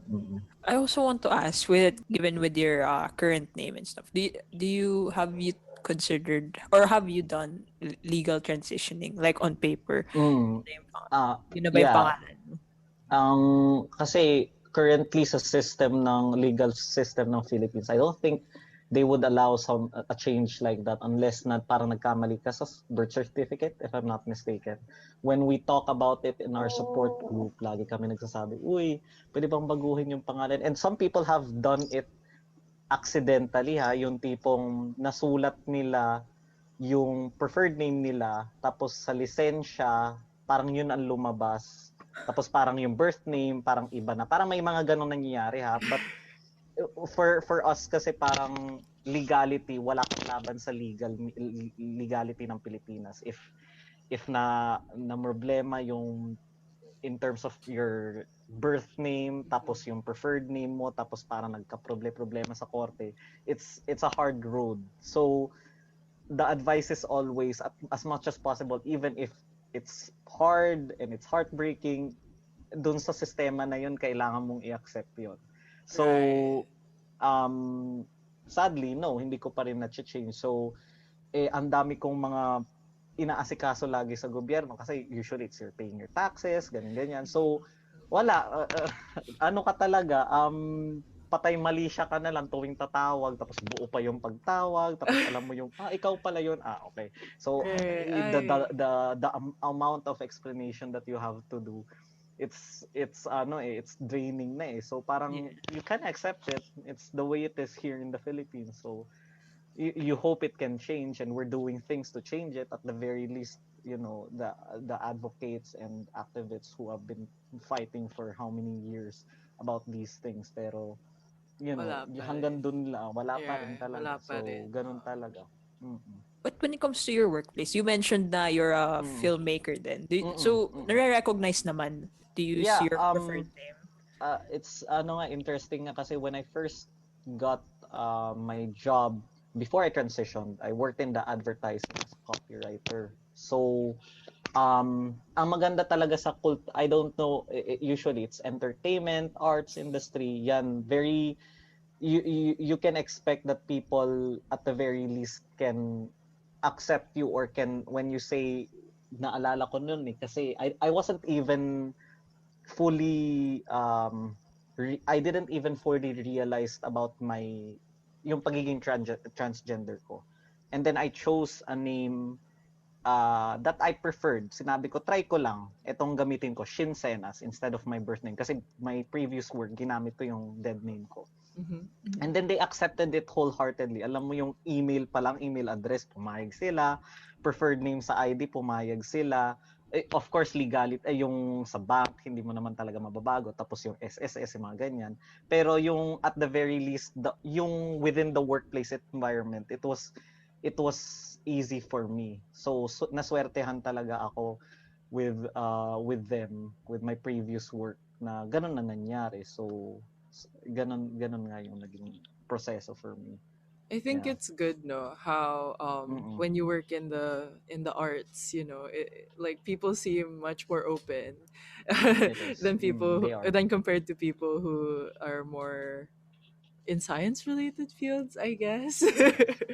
I think it's because, I don't know, kasi nanggaling ako sa isang art school. So, mas kita mo talaga, and then I transferred from a much more secular, I guess. Pero kitang-kita mo talaga yung culturally, the way people talk, the way they dress, the way they express themselves. It's much more, I think, because you get to be, you get to be more, hindi lang yung creativity, pero you get to explore a lot of things, either in your work or in what you in your course or whatever. So parang siguro pati sa identity wise ng estudyante, nagre-reflect yun. So I think it also carries over to the industry as well. So baka ganun yun. Mm-mm. Oh, yeah, that's really Yeah. nice. Okay, So yeah, go Zoe.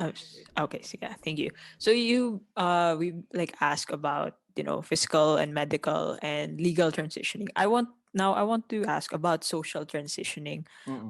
What were the changes that came when you were transitioning when it come with other people, like friends, family, and even Mm-mm. people na mamimit mo for the first time? Yeah, when it came to friends, it was definitely the easiest kasi I was very transparent about my hesitations as well as my intent to medically transition. And because nga yung support group ko was there, yun ang pinaka, I think, the easiest process to disclose about or to talk about such a heavy or such a personal thing, di ba? I guess next to that would be strangers, co-workers. Kasi strangers usually, when it's a matter of I do acknowledge, I think, if it's okay to talk about this, there is much more there's less paano to? Hindi discrimination pero yung ang tingin ng mga tao sa mga trans men at saka sa trans women, kitang-kita because I think because I've lived both as a woman and as a man. Siguro ganun siguro yung makikita mo alam mo yung parang antaas. I don't know if I can say antaas ka agad ng tingin sa iyo dahil nag-transition ka as a guy.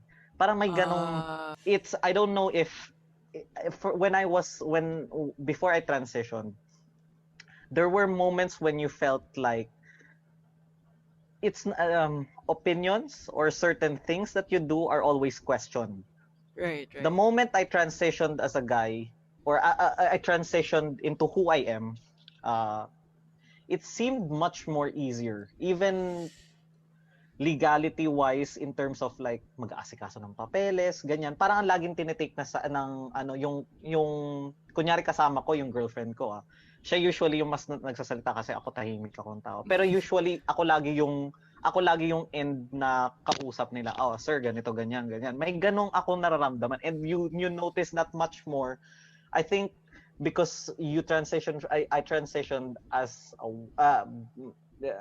basta yun, yung transition ka from that gender to this gender, may ganun talagang makikita mo and it's so evident and it's so micro siya makikita mo lang siya paunti-unti pero yung pagpumatong-patong maintindihan mo siya. So when it came to strangers, it was much more easier kasi parang sila pag inopen up ko na sa kanila, hindi ko na halata ganito, hindi halata ganyan ang itsura mo. Tapos alam mo yung parang medyo na-offend ako kasi in the sense na okay, so kung halata Iba yung yung perspective iba niya. na yung tingin sa iba na yung perspective. Tapos naiisip ko yung tao pang hindi nag-transition just because either they don't want to or circumstances, mas mababa ba dapat yung tingin sa kanila dahil hindi sila passing, quote unquote, yung mga ganong mga bagay. So parang bigla ko naisip yung tungkol sa strangers at saka sa co-workers because it seemed like such an easier thing than compared sa mga stories na naririnig ko from our trans sisters. So inis na inis talaga ako doon sa mga ganong instances kasi parang wala naman akong pinagkaiba sa kanya tapos parang bakit ganon parang mas mataas pa ang tingin mo sa yung mga ganong mga stuff. Right. So there's still ayun. blatant sexism talaga. Yeah, even if talaga. it exists. Kasi we live in such Oo. a macho patriarchal society na well, let's just say na if you transition from a woman to a man, it's way easier kasi that's what they encourage. They think that men are superior to women. So like if you choose to become a man, it's like much more accepted than if a man chooses to become a woman. Yeah. There's still that Hirap talaga. So yun na naging ko when it comes to strangers at saka co-workers. It's much more easier. But then yung pinakamahirap kasi yung sa family, yun talaga yung for me was the hardest kasi I think until now I never really said the words lalaki. Well, I did. Have I? I don't remember. Pero it seems much more difficult kasi syempre pamilya mo pero yung alam nila, they know it and then even through the years they've already they've already been suspicious about who I was or who kasi hindi naman yun natatago so until now it's something that I'm still resolving or still working towards and it will always be the last thing kasi syempre yun but yun ang naging journey for me for other people so yeah. That's interesting. Actually, I have like a question. You mentioned na iba yung pagtrato nila sa trans men and trans women. Have you ever experienced like any people giving you a hard time, or like have you ever experienced like abuse because of when you've transitioned and stuff like that? I'm luckier than most people kasi talagang there have been instances nga 'di ba na in terms of employment, in terms of family, talagang ang lala ng naging sitwasyon. Mine, I think I would classify mine as more on microaggressions or like little things that Microaggressions. kind of tick you off and kind of annoy you, and then you're like, there's that logical part of you na dapat hindi ganito, pero bakit ganito? Right. So more of yung manonotice mo, it's more on ano yun, naloko mo ako, may mga ganong salita, or ano pa ba, ay, bakit ka nagpaganyan, sayang, ay mga ganon. I mean, it's a normal thing, you hear it sa community, it's always been like that, but kasi palibhasa, I think because my perspective has changed about what people think about me, mas hindi ko na siya pinapansin. So you notice it on those days na talagang inis ka sa mga ganong sitwasyon, but most of the time you just kind of Right. brush it off, and then you just try to make things better or at least educate them.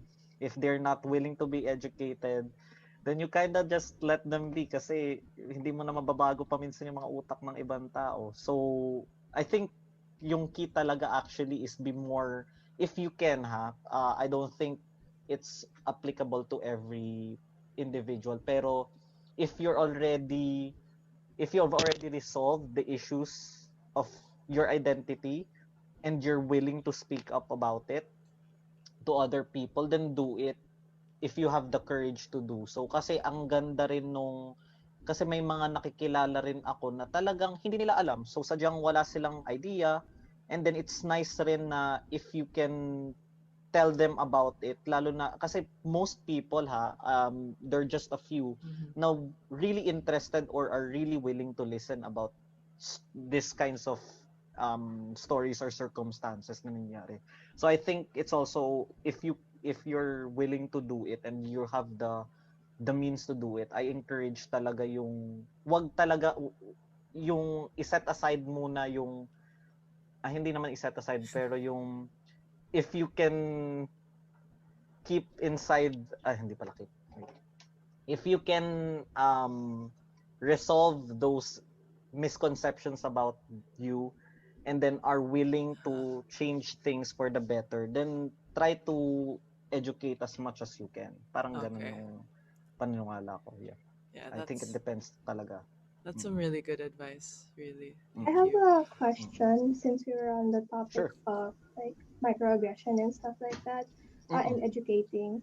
I wanted to ask for the people listening, for the cis people specifically, what are the things that you would want to tell them, like the things that we should avoid doing as in your experience as a trans man? Like what are the things that we should educate on, and like to remind ourselves when talking or communicating with trans people? I think importante muna yung, for me, honesty. Ilabas lahat ng, if sa akin kasi ayoko ng plastikan, sa totoo Right. lang. Yung if you don't understand it, if may pandidiri, if ilabas mo sa akin and this is important only if, and this is applicable only if you're comfortable with the person. Yung kilala mo, like for example, a long time friend na matagal nang may konting parang panlalait sa'yo or something like that. I think it's important to always put your cards on the table, kasi hindi na open ang communication kung hindi mo rin nasasabi yung sa loobin mo about it eh. Kung lagi mong kinikim-kim tapos lagi social media na lang yung pasukan mo na parang ilalabas mo, hindi rin matututo yung kabila. So if you're safe, if it's a safe environment enough to open those kinds of discussions, I encourage people to do that. Kailangan rin kasi ayoko rin yung I think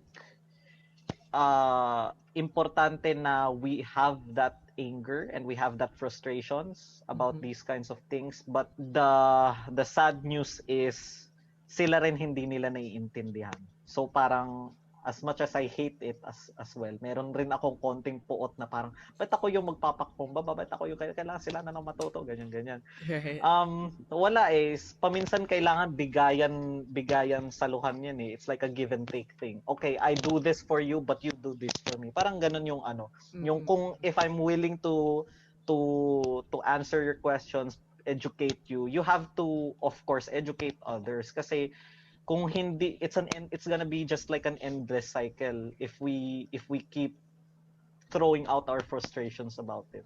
So communication talaga, let it all out if you can. And then I think it's also important is that there's that sort of empathy, especially Yeah. from them eh.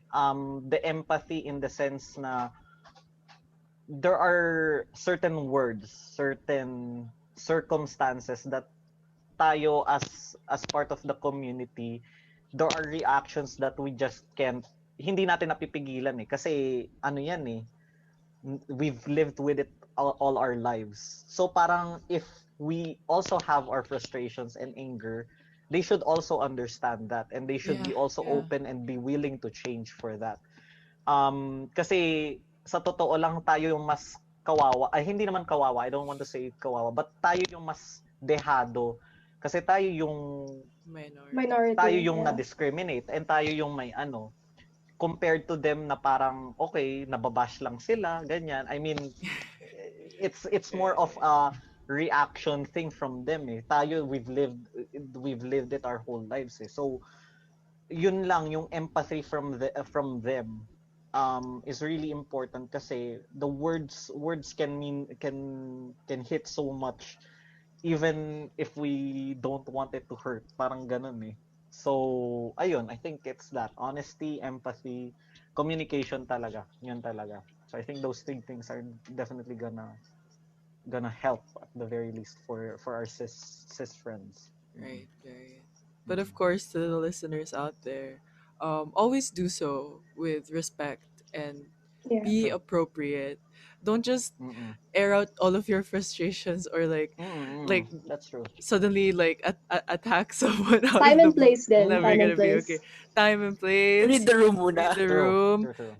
Make sure that the trans person you're talking to is comfortable to talk to you about these Mm-mm. things beforehand, and don't just be like, well, I heard that I can be honest, so I'm gonna tell you all of Well, this. Don't do that, okay? oh, Always approach someone as you would approach anyone else, like with respect, with common decency, and be appropriate to the time, place, and occasion. tama. Siyempre case to case basis naman yung mga ganyan. Of But yeah, course. definitely yung sinabi mo, definitely yung respect talaga. Tsaka yung Mhm. meron talagang time and place for these kinds of things talaga. Yeah, because I think sometimes people forget that trans people are just Mm. people too. And, they're Yeah. not Correct. spectacles, they're not objects of your interest. They're True. living their Or lives. gossips. Or not gossips at all. So you should treat them as such. Because, they're people. It's Mm-mm. hard that it's actually sad that we have to explain that because some people still don't True. see them as I know. such. Yeah, I wanna Mm-mm. ask something. If you've undergone HRT, right? Yes, I have. I mean, if for you, was it necessary or In your experience. It's at the time it did feel necessary. Mhm. I still think it does kasi parang sa sarili ko more than the physical aspect, parang the alignment of who I thought I am doesn't match how um it's not necessarily how society expects you to be kasi parang it seems so stereotypical eh. Pero yung it's something actually that you can't explain eh. Once you've I always get asked this question a lot na parang kailangan bang gawin ganyan it's just a physical thing ganyan. Pero sa totoo lang pag nandun ka na sa moment na yon, it seems to click. parang ganun siya eh. Right. There are just some things that you can't explain. Even maybe science can't explain it. Like when you talk about it on an emotional, spiritual, mental level, I guess. When I transitioned, it did feel I was desperate for society to look at me in a certain way. Pero once you've already accepted certain parts of yourself, na parang paminsan pa nga nagtataka sila, nag-transition ka ng ganito pero bakit kumikilos ka na pa rin na parang ganito? Na parang na parang dun sa stereotypical na certain na guy na dapat ganun. Alam mo yung parang I didn't transition just to do that eh. Kasi Right. it's an overall thing eh. Both for yourself and internal and external yun eh. So yun yung sa akin. Up until now naman, necessary pa rin siya for me. And it shouldn't be a necessity for others as well. Pero for me, it definitely feels that way until now. Yeah. It's It's okay. I just, it's good to see na it's something na, when you said na it's something intuitive na, it's just something you need. And I think that's very good na at least yun, sure ka na hindi ka lang na pressured or anything. Yes. Yeah. Since mabigat din yun kasi like everything, And- you can't stop or like de-transition na ng ganun True. kadali. Ang daming beses ko rin inask yun sa sarili ko eh, even until now na parang sigurado ka ba talaga na ito talaga ikaw, ganyan. There's always that constant, you're kind of like, I hate myself for like second doubting myself even throughout these years, pero parang naiisip ko paminsan siguro kailangan rin, you have to check on yourself once in a while na parang, like I said before, na are you doing this for the right reasons?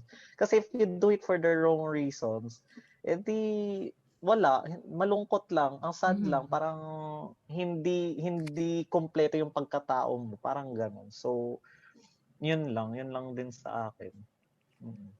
right, because you don't really owe it to anyone to transition. It's more of a way for you to match the image in your brain to the image in front of the mirror. Correct. Ganon. Correct. Ano, paisip ka, Yas? Yeah, no, I was thinking like... Okay, now you're processing. Yeah, I'm processing this time. Okay, sige. Ako may tanong ako. Okay, sige, go, Zoe. So, it's not so much on the transitioning, but more of now that you've been embracing your true self, how is it, do you feel burdened? I mean, I'm by that people, now that a lot of people see you as a man, do you feel the expectations of being a man? Yeah, I think no matter anong gender mo, there's always that expectation. I think now mas nararamdaman ko yung there's that added layer, I guess, na something that you don't really know until you've experienced it, I guess. Pero kasi the problem with expectations is that oftentimes either you fall short or you go against it, or when you hit it, it's not enough. Parang may ganun eh. So parang more of, because you've already been, yung dumating ka na sa point ng buhay mo na okay, yung identity mo at least at peace ka na. Mas buo mo nang matatanggap yung mga expectation of you as a person. So yung iba kasi yung gulong-gulo ka sa sarili mo, tapos may expectations sila sa kumpleto ka na, at peace ka na, tapos may expectations ka na. It's like you're ready to take on whatever happens. So the expectation now feels more pressuring pero exciting at the same time. Parang ganon. And I'm not just talking about as a man yung parang as a person to be able to function in society. Kasi when you before transitioning, I really felt like I was like an empty shell, or like it didn't feel like the expectations were worth it. Pero ngayon na may expectations na yung tamang expectations, hindi yung expectations na sobrang mema lang na dapat kailangan marunong ka sa sasakyan, kailangan nature, wala akong alam sa ganun. Pero alam mo yon yung you're at peace with yourself, so the pressure now the expectation now feels like you can filter it out. This is what I expect from myself as well, so I'll do it and Right. I'll excel at it. So yun na siguro yung nagiging expectation mo, mas ano na siya mas Holistic. hindi wholesome holistic Yeah. yun. Mas holistic na yung nagiging expectations for yourself hindi, I'm not talking about other people kasi iba naman yung expectations ng society. So I think it's more important na may expectations ka and may ano ka sa sarili mo muna. Right, because then And you'll hopefully it know meets.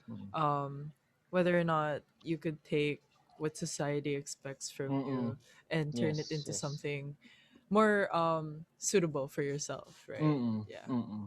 I Yan. understand. I'm actually thinking about a lot of things right now Yeah, because same. of our Yeah. conversation. Like, it really Delving does. in deep Mm-hmm. Yeah, It really is it's deep. fine. Pati tuloy ako napapaisip na. Okay. Kayo yung nag-ask ng Yeah. questions tuloy. Ako rin, Yeah. nag-ask ako ng Yeah. sarili kong questions sa I sarili ko. mean, because like honestly, there's even ang pagiging transitioning naman, hindi lang naman yun for trans people then, but also for whoever doesn't, for who anyone that doesn't feel like na looking for their true selves or trying to figure themselves out. Right, Diba? It right. might be really a thing for them. And ako, actually, ito rin yung personally, ito rin inisip ko like before, like, gusto ko, mag-transition ba ako later in my life? I mean, am I ready for it? Do I Right, have the right. guts? So I'm glad now we were able to have this Yeah. conversation. Yeah, knowing your story and knowing how have you done it. So it's like, mapapaisip din kami parang, I'm Yeah. at this point where maybe, but I will think about it some more. Yeah, yeah. It's I always think good. it's important naman na lagi mo pinag-iisipan kasi pag nandun ka na mas walang ano yan mas walang, how do you say it? Mas walang barrier because when you do it, it's already you stepping out of the door rather than you opening the door. Parang ganun yung naisip ko about it. Yes, yes. Yeah, so and I think when you talk about transitioning, hindi lang dapat ang focus is that person who's transitioning. The rest of the people around you has to transition with you kasi Mm-hmm. hindi dahil kailangan pero it's a necessity for that person kasi if the fact when you transition ano yan I consider it as more of transcending. So it's becoming whether it's a better environment, a better person, a better relationship, a better dynamics. Dapat kasi lahat sumasabay sa pag-transition mo kasi parang ang hirap pag ikaw lang yung nagta-transition tapos standstill naman yung mundo. Alam mo yon, yung parang Right, ganon. right. So Yeah. in an ideal world, that's how it's supposed to be. The changes come as soon as you change, parang ganon. So ayun lang naman. Yeah, nasabi ko lang yun for some Yeah, reason. I wanna emphasize on that part when you said na when you transition, the people around you transition with you as well. And I think that's that's beautiful. Kasi a lot of people think na transitioning is like Something isipin you lang ng do mga tao na alone. parang Yeah. live alone. Yeah. But actually it's not. And it's good that we point that out. Yeah. Na when you transition, hindi lang talaga mag-isa. Pero with the people, Unfortunately, yeah. you need talaga support. Hindi unfortunately or fortunately, but it's just the way it is. Kasi Yeah, ako when it's a I matter of transitioned, fact. but ma-share ko lang. Yeah. Of course. Kasi nung nag-transition ako, I transitioned while I was in a relationship. So ang laking hirap kasi niya in the sense na siya rin sobrang laki ng adjustment in the sense na even the dynamics of the relationship has to change in some way. Not because there's a man or there's a woman, but kasi when you're transitioning, journey siya Hindi siya yung parang eto na, tapos yan ka na, tapos tayo na. Parang ganun So, there were a lot of adjustments kasi I had mood swings, you know, The they don't even talk about Yes. that So, mood swings, yung pag-iiba ng hindi ugali pero mas na-emphasize yung true true behaviors mo or true traits mo, mas na-emphasize siya pag nag-transition ka The eh. good and the bad, So, yeah. yeah, the both the good and the bad. So, there's a lot of adjustment na you have to make kasi for example, you're living in the same house tapos parang yung pagbabago parang iniisip nila, nagbago ka na, bakit dati ganito, ganyan ka, ganyan, ganun. May mga ganun pang mga issues. So, you really have to think both of alam ko mas higit yung sarili mo at mas importante yung sarili mo pero now that you're in a relationship, kailangan may balance talaga. So hindi dapat laging ikaw. I mean, at the end of the day, you make the relationship work as both yourself as a unit eh. Right, Parang right. ganon. So, yun ang naging mahirap yun sa pagta-transition, I guess. Kasi Oo. considering it, it's a difficult adjustment for the partner as well, no? Kasi in the For the partner beginning, as they well, met yeah. you at a certain point in your life where you weren't Mm-mm. really yourself yet. And it's Mm-mm. hard to come to terms with that if that's the person they Yeah, knew at the time, no? true. So we can't Pero really if they blame. do, if they're with you, they're a keeper. Yeah, if Yeah, they're yeah, with you all of throughout the course. way, they're a keeper. True, true, true. Yeah, that's how you So know. yun. That's the one. Mm-mm. True. Sana all char. No, but yeah. Actually, yeah, that was going to be my question. So like Mm-mm. thanks for bringing that up because Mm-mm. I was wondering for all the trans people out there who are currently in a relationship, I think it's another factor that gives them Mm-mm. hesitance to possibly transition because they're scared of losing their Ay, oo. partner. Mm-mm. Like Ang they're daming scared na ganyan. if I start transitioning, what if they don't love me anymore? Mm-mm. So like what can you say about that as someone who still has a successful relationship despite transitioning? I think ano yan eh. I think because the idealist in me would say na dapat through thick and thin, sama-sama kayo, mag-away kayo, bahala na, basta kayo pa rin sa huli. Pero when you've come to a certain point in your life na there are some things that you want for yourself or for the both of you, and then the partner also has a certain idea or want for herself and and it doesn't really click. So Mm-hmm. honestly, for me, I think mas healthier yung ina-acknowledge mo na talagang in the end, hindi talaga kayo magtutugma and hindi talaga mag-work. And that's fine kasi Yeah. um the sad thing is Sana all. even honestly without the transitioning thing, once things change talaga, may magkaroon ng change sa relationship, ano kaagad yun, test kaagad yun. So whether it's moving out, career, whatever, transitioning is just one of those changes that happens. And if you still find that um beautiful sweet spot of you compromising and finding both the um the ano yun eh, yung unconditional love na Mm-hmm. parang ano man yung manyari, ito pa rin tayo. Swerte ka. Yun lang ang masasabi ko. Sana all. Oh Sana all, my, sana napaka-sana all all ka na lang, talaga. di ba? Kasi wala pag nagbago rin talaga yung tao, hindi mo rin naman mapipigilan sila eh. Ganun talaga. Kung hindi talaga kayo para sa wala may may no, pero I mean the aspect of you transitioning, ano bang mas gugustuhin mo yung kasama mo nga siya, transition ka nga, but both of you are not okay. Would that still Right. be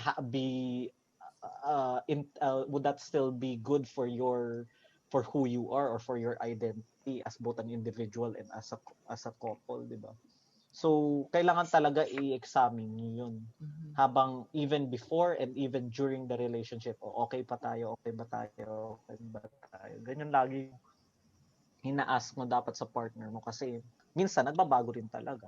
Ganun talaga yun. That's true. That's such a good point, Mm. actually. Like the Mm. part where you said like, it's just one of those changes you go through as a couple, and at Mm. some point, sometimes your interests don't match, and Mm. that's normal. Because I think a Mm-mm. lot of people, well, queer people, well, no, actually just people in general, put a lot of weight and importance to how their partner perceives them, to how the Yeah, relationship is as like a sense of self-worth. And I think that's it's good true. to emphasize that just because you're transitioning and your partner um, doesn't want to be with you during that stage in your life doesn't mean that it's your fault inherently. It's just that Mm-mm. ayun, conflict of interest nga siya. So you shouldn't Mm-mm. blame yourself if like what you want and what your partner wants doesn't come together, you know, because It's I okay. meet a lot of people and I myself have been through situations where like, you know, it just doesn't click anymore, and Mm-mm. then you end up going to a place where you start hating yourself, where you start doubting everything that you Yes, don't are. cry. No, I'm not gonna cry. I'm just explaining. Napunas kasi 'Cause- yung then, eyes mo so nangangati lang ako. Okay. I'm having allergies. Pero ayun, like, yeah, just always remember, like Shin said, na, you know, if it doesn't work out, then it doesn't work out. It doesn't make you less of a person if it doesn't. Don't stop making it seem like I'm crying, Zoe. I'm just kidding. The people can't see me, yung tingin okay? niya sa'yo eh. Just trying to Na, make it natamaan light. lang kasi ako eh. Oo. Yeah, Grabe. okay lang yan. Right, But that's yeah, nice. yeah. Mm. Do we have any more questions? How about you, Jelly? Yeah. Wala, I just, ano lang naman, siguro din from the perspective of the partner, tying into what you said kanina about empathy, I feel like we should be more understandable about what our partner is going through, especially if he or she is going through transitioning na. You should like, even if you feel like it's a conflict of interest and you know na parang it's in the end it might not work. The way that you parang uh how do you say this? Like parang letting go of the relationship is a bit harsh. Pero in that sense na, parang it's you have to show empathy nga na you don't like talk behind their back na oh our relationship ended Yeah. because this and this and this and like like they hurt me and and stuff like that. Like you should be more open and accepting na this is what my partner wants, this is what makes them happy, and uh, Right, I right. wish them the best. Yun Mm. lang, even A if things good don't point, work out. Jelly. Share ko lang, Jelly single. Joke lang. So, mga nakikinig dyan, if you want that kind of partner, Pineto bigla. joke lang.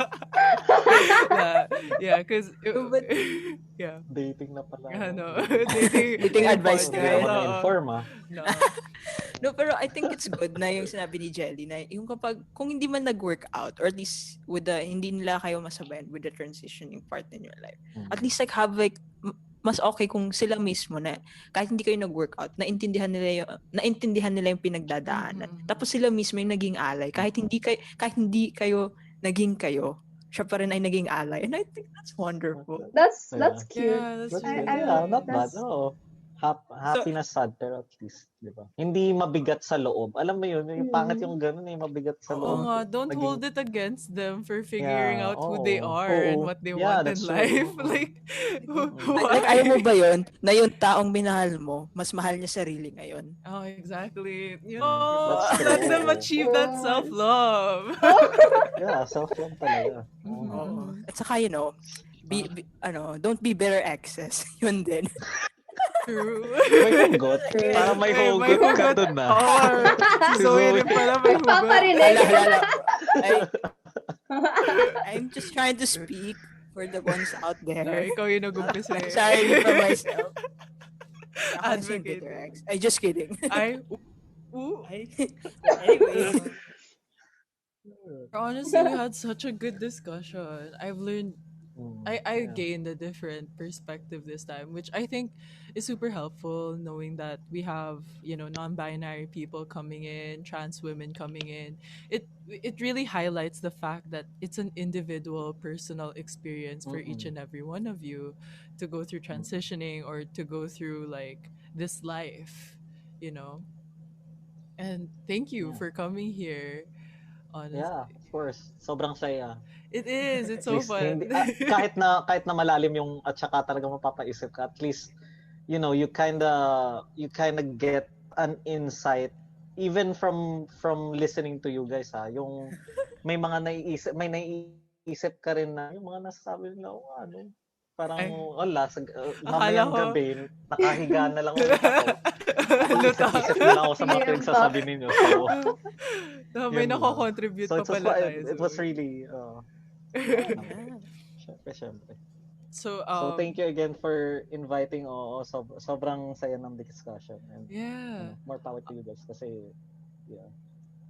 We just want to ask you one last thing. And, Mm. for all the trans man babies out there or the people like thinking about it, do you have a message for them? Because I think it's really important to know that there's someone out there Yeah. who's been through that experience and is willing to like advocate for them,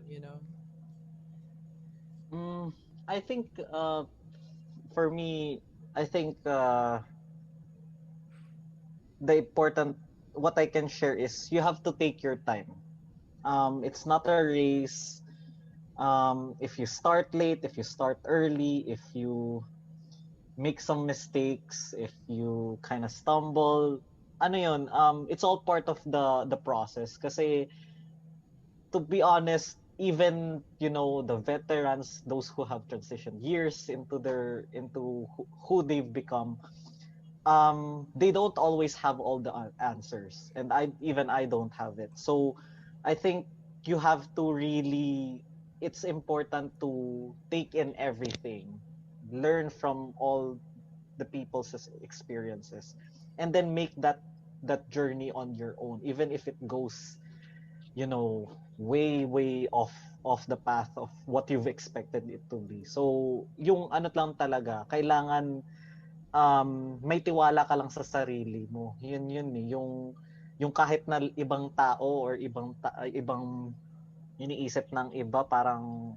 it's so against what they're saying. I mean, they're saying so much things against you.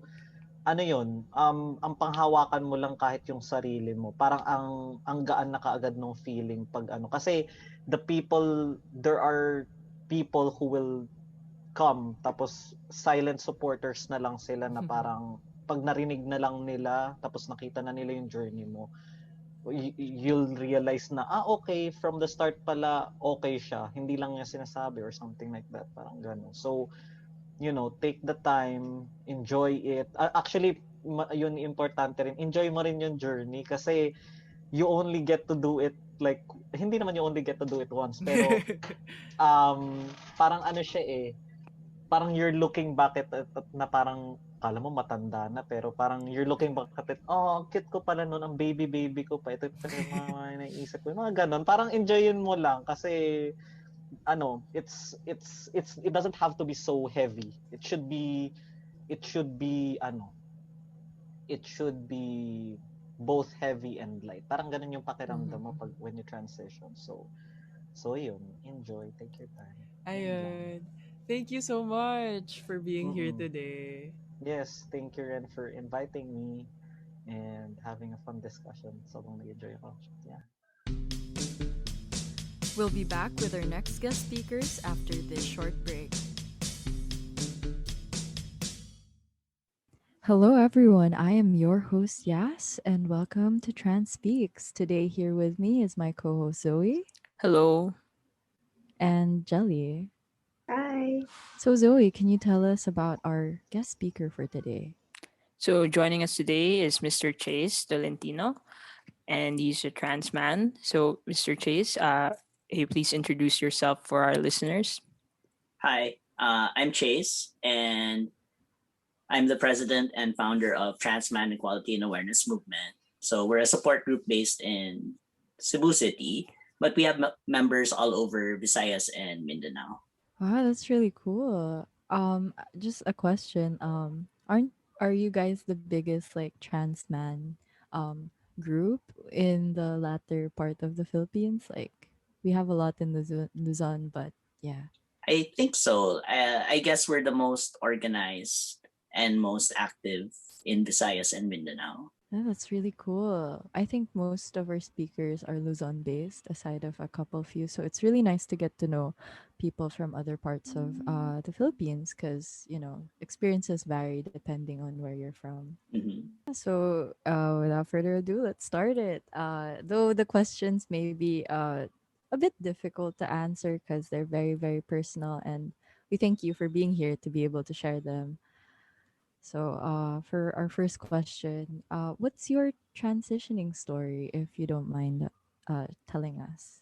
I guess way back when I started, uh, there weren't many Filipino um, trans men who were transitioning. Mm-hmm. So back then, a lot of trans people went to YouTube to document their transition, but most of them were Americans and Mm-hmm. Europeans.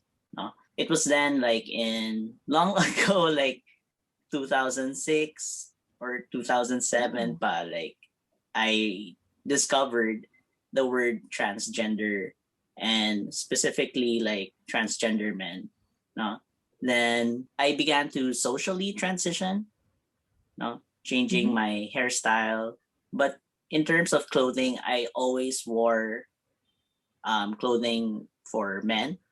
So wala, my clothing was the same, but my hairstyle changed, and I Uh-huh. started to use the men's CR. Then later, I started seeing trans men YouTubers from the Philippines. Around that time was the time I Mm. decided to medically transition. So that was way Mm-hmm. back 2011. Mm. And then back then, nobody went to the doctor. So yeah, Right. because back then, like most trans people didn't know each other, and so you had to do it on your own, and then like nobody knew like where to go. Unlike now, Right. Yeah. like, Right. people just ask you, and it's so easy for them to start. Back then, it was like, what do we do? Is this safe? Um, but even if it wasn't, like, I really want to do this. That must have been difficult for people back then. Yeah, it was difficult, and trans people now don't know how lucky they are that Yeah. we went through it, and then we created the resources for them. Like you paved the way for it to be even slightly easier for them to be able to transition. Yeah. Yeah. I just wanted to ask, you mentioned stuff about people posting their transition videos on YouTube and how there wasn't a lot of visibility like that here in the Philippines. Do you think that being able to see these trans men transition and like you could see their milestones and everything, did that help you on your road to your own transitioning? Yes, because especially back then when the word transgender was not really something you heard about and something you understood. So to see a trans man like on YouTube and see the whole process, it's like whoa, and it's like, oh, I'm a trans guy. Yeah. Yeah. So because back then, like, even though people asked me, like, people would ask, like, so are you a lesbian? I'm like, no.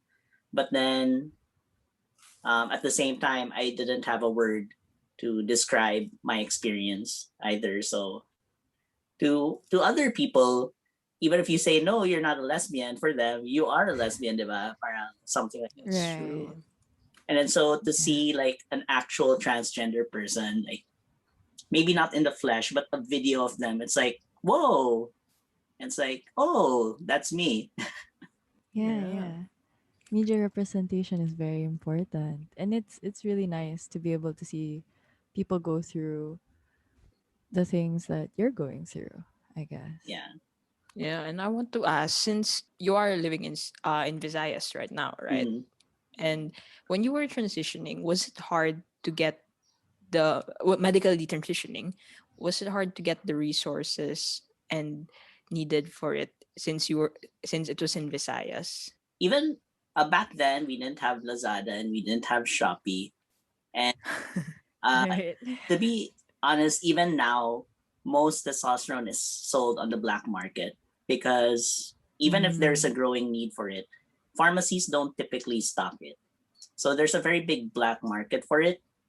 And back then, we had OLX. Yeah, OLX, yeah, I remember. OLX was like the thing back then. Like, because about eBay never really took off in the Philippines. It was OLX. Mm-hmm. So Yes. yeah, it wasn't hard. Although of course, you'd always be scared that you'd get scammed, that sort of thing. Mhm. Wow, that's really scary. Like you don't know if they're gonna give you like water in in a in a syringe. Yeah. Yeah. You mentioned that in 2006 was the time that you first socially transitioned. Um, did that entail you having to come out to the people around you? um, I never like approached my family to say like, "Hey, I'm trans." No, it was more like they just noticed that I was doing things like cutting my hair Mm-hmm. and binding, things like that. And then, well, the the conversation was inevitable because at some point in my life, uh, I attempted to take my life because they were seeing me do things. They were pressuring me to change. No, so um, there was so much pressure that I attempted to take my life, and it was after that moment that my mom and my grandmother asked me to please explain, like Right. like what am I exactly, because they wanted to understand. Mm-hmm.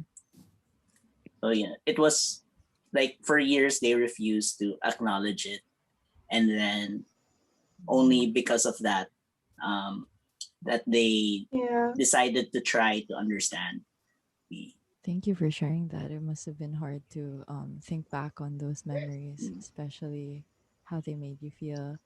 But if we could ask just a little bit more, what did you mean by them pressuring you to change? Um, Frequently, they would tell me that what I was Mhm. doing is wrong and that I should Mm. try to be more feminine. And then uh, basically, they cut my allowance so much that Oh, it was hard to Yeah. survive. So in a way, it was like a financial kind of abuse, right? Because it was a financial pressure. right, Yeah. right. Yeah. I'm so sorry you had to go through that. But yeah, it's true that a lot of trans people are treated that way. Like there are many ways for our families to like not really abuse but hurt us in some way, and by cutting off your financial resource it must have been very difficult to survive, especially like to keep up with taking care of yourself in the way that you need to. So you would say, like, based on your experience, that it was quite hard to transition. Yeah, it was hard to transition. And so um I and especially after like the financial uh kind of abuse that I went through. So because I was a student at that time, I didn't have work. So like to Oh. suddenly Yeah. do that was like a shock. But later when I Mm-hmm. started Yeah. earning money, it became like my goal to like save as much money as possible. So until today Yeah. I'm kind of a kuripot.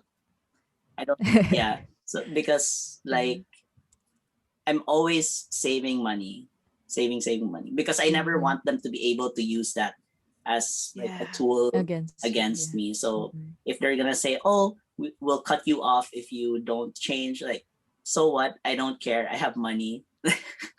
Yeah, Yeah. yeah, yeah. Yeah. So it's the independence that you made for yourself, Yeah. talaga. No, that's really good. I'm glad that you're able to like be in a much safer place now in your life. Yeah. Cuz I know how difficult it might be to be under your parents' thumb when you're trying to do things to actualize the self that you want to be. Yeah, and I'm glad you're able to reclaim your freedom, independence bit by bit, and here you are now being able to transition and with that on the road to financial independence, more in financial independence. Yeah. Yeah, Yeah. It's like stick it to your parents like, haha, I did it. true, Look at true. me, I'm thriving.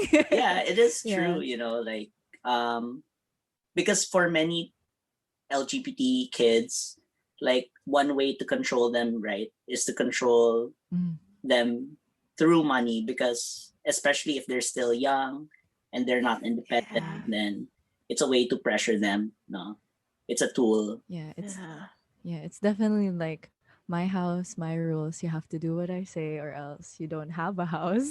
So you don't have food. Right. Yeah. Or they pull the parent card, sign, oh, I'm your parent and you're supposed to obey me and what I think for you. Yeah. Mm, Yeah. yeah. But how does it feel now that you're able to like be independent and be able to do the things you want to do, especially towards your own body and identity? I'm happy, and even at the beginning of my transition, my uncle told me like, "Wow, you look so happy." Because in the past, Mm. if you knew me in the past, I was always frowning. I always had this Oh. sad face. But now people say I'm happier. I'm less angry. Yeah. Yeah. Right. Um, I'm better adjusted, I guess. Yeah. That's really great to see. Yeah, And we're like happy knowing for you you. now, yeah, knowing you now, yeah, it's apparent that you seem much brighter. Yeah, and I just wanted to say that hearing about that and like knowing that you're able to get your independence is something very important, especially for some of our listeners out there who may be experiencing the same things you are. It's like a way to give them hope na one day like they'll be able to get out of it and to be able to be themselves. Yeah, so thank you. Yeah. Well, for you, we asked this question a lot. For you, as someone who's transitioned, do you think that it was like an important way for you to be yourself, to be your true self? Quotation marks. Yes, because I really hated I really hated it when people told me that I was beautiful. So I didn't consider it a compliment. It was like, uh, Mm. I don't want to hear that. No. And then ever since I was a kid, yeah, ever since like the first grade, I already knew that, I wanted to grow up a boy. To be able to transition helped me feel happy and free, and I'm more confident in myself. In the past, like, no matter like how people say that I'm good looking or whatever, it didn't matter, and it didn't make me happy, Yeah. because for me I didn't look like the way that I wanted to look, Mm-hmm. and to be acknowledged as a man, because I really wanted that acknowledgement even way back then. Right, right. Wow, it's really interesting that you knew at a young age that you really really wanted to like um you know change and to be an actual man, like to be a man. And that's interesting cuz I think a lot of people learn about like wanting to change their body at a later point in their life when like maybe when they see that it's possible.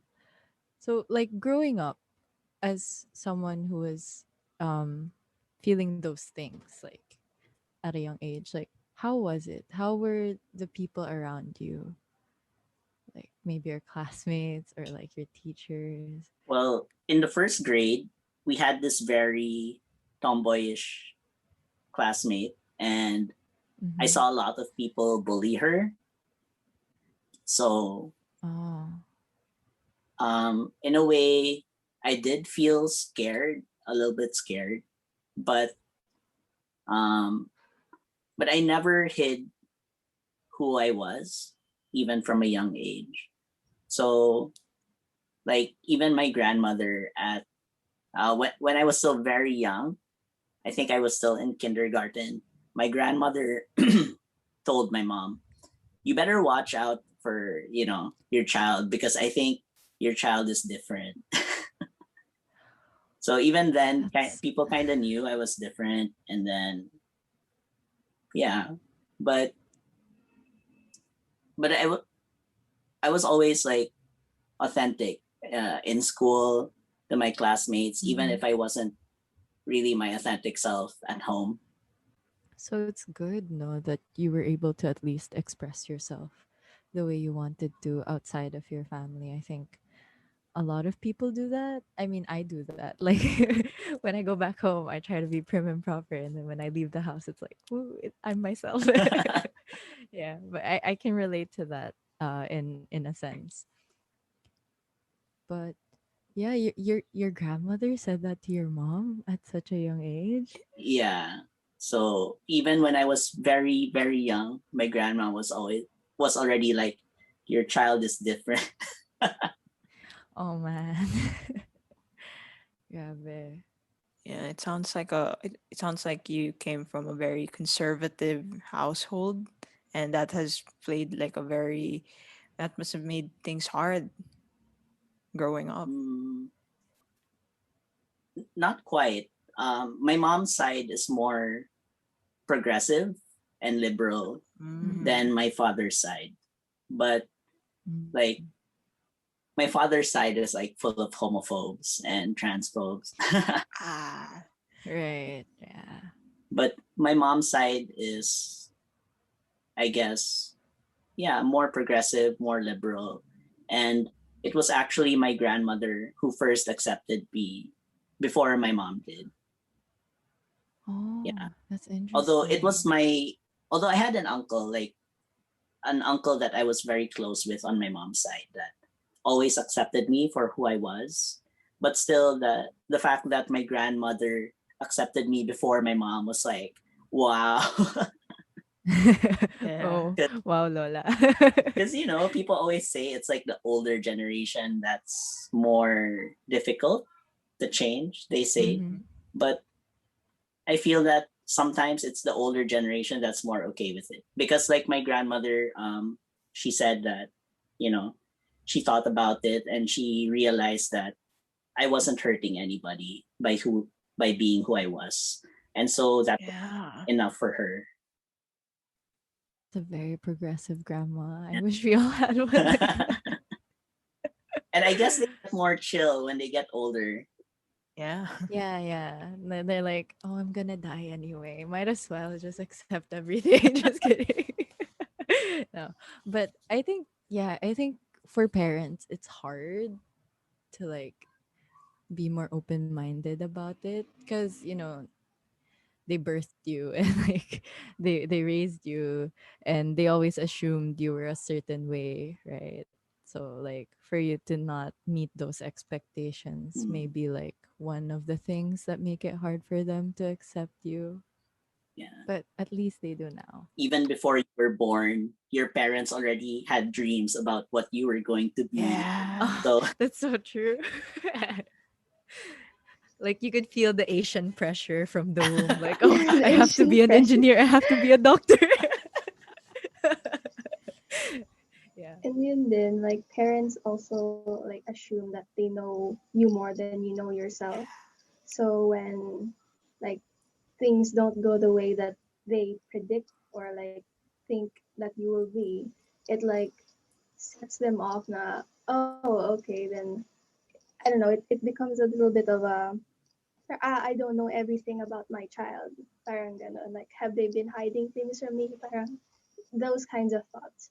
Very, it just goes to show that uh, as parents, they don't know everything about you, and Mm-hmm. that's okay because you develop your own personality and your own self growing up, and yeah, that's valid. Yeah. But it's a good thing that they do accept you now, right? Your mother. Um, I guess my mother, yeah. My father, not so much. It's always the dads. Just kidding. It's always the dads. No, I'm joking. But yeah, aside of that, like how has your experience been like navigating the world as a trans man? Has it been difficult to get a job, to find a partner? You know, these things that are normal to cisgendered people that are quite difficult for trans people. um, because I never really tried to look for a job outside of the family business, so I can't Mm-hmm. really speak about that experience. No, Mm-hmm. but when it comes to wait, what was the other thing you mentioned? Sorry. Oh, like finding a partner. Okay, yeah. Finding a partner is very difficult for me. Mm. Although the thing is, most trans guys I know have a partner. Almost Right. everyone has a partner except me. Mm. Wait, I felt that in my bones. So I've had two long-term relationships, but aside from those relationships, I never dated much. And Mm. it's just hard. It's really hard. I guess also because in the past I always tried to date women. I was more interested in women. And then Mhm. but they weren't interested in me. Ouch. Ouch. Same. And then now I'm more interested in guys. And at first, I tried to go the okay, I'm gonna disclose it right on my profile kind of route. Mm-hmm. And some guys wanted to meet me, but only because they wanted to see a trans man in real life. And I'm like, what the fuck? And we never Oh see my them god. again, right? So I'm like, okay, What? I'm not gonna disclose it anymore on my profile. I'm gonna like go on a couple of dates before I disclose it. But I haven't really been able to go out on dates. Yeah. Right. Also because of the pandemic, but Yeah. but yeah, that's so weird. Like they wanted to meet you just because you were a trans man and Yeah, they like they wanted to just see wanted to more. see a trans man in real life. And I'm like, okay, fuck that. I'm not gonna disclose anymore from the get go because I'm not a I'm not a zoo animal. I'm not an exhibit. So Right. Yeah. Right. yeah. So did you ever go out and meet any of those people? Um yeah, a few because they didn't say it, you know, like Oh. on Tinder on the chat, like they didn't say that's the reason why they wanted to meet. And they only mention it when we actually meet. And I'm like, what the fuck? So Oh my god. Oh, oh gosh. That's so crappy. yeah. Yeah. Oh, yeah. So I want to ask. So you mentioned you've dated women before, and you also tried to date men, Hmm. right? As a trans man, was it confusing for you, or when you realized that when you realize your attraction Uh, to either? I didn't find it confusing Mm, personally, although I suppose for other people it is because even in the trans man community, we used to hear things like, "Oh, so you're into guys? So why did you transition in the first place?" So you'd hear that sort of thing before, but now not so much. And maybe also because like in our group, we don't allow anyone to just join the group just because they want to. We actually Mhm. kind of filter people out, and Yeah.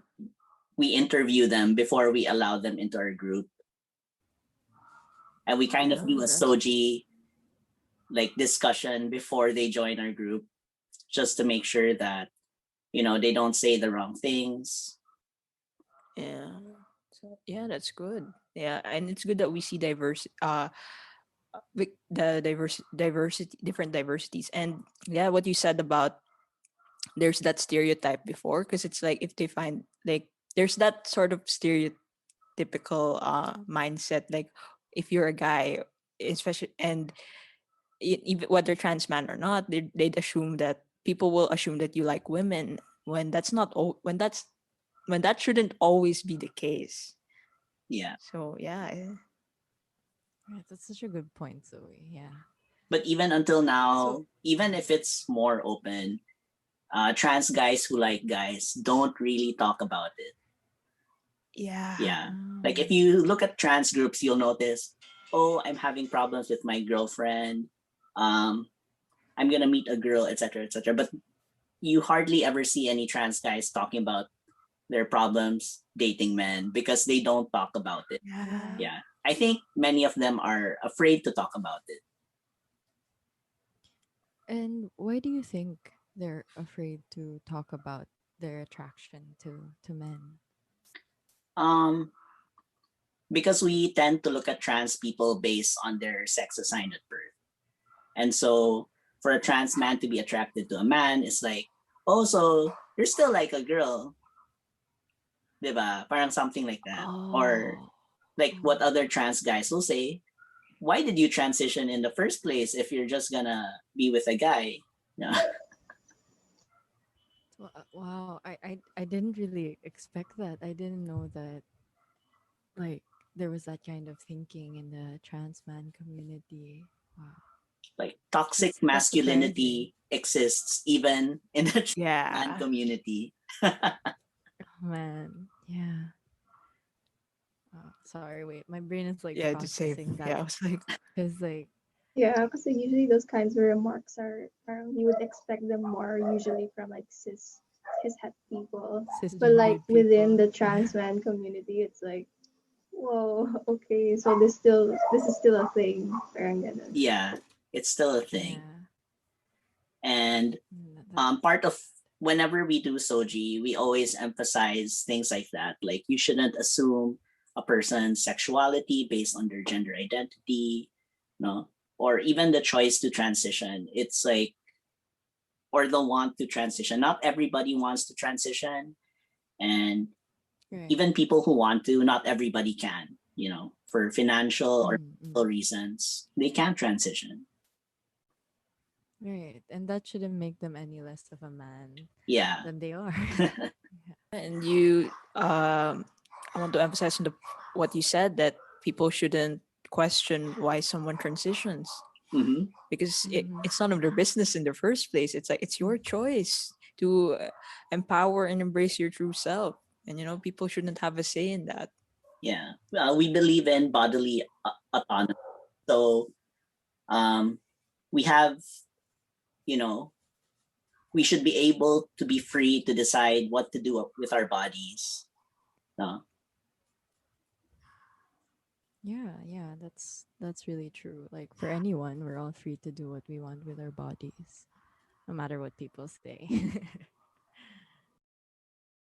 I want to ask about your name. When you transitioned, uh, is your name Chase?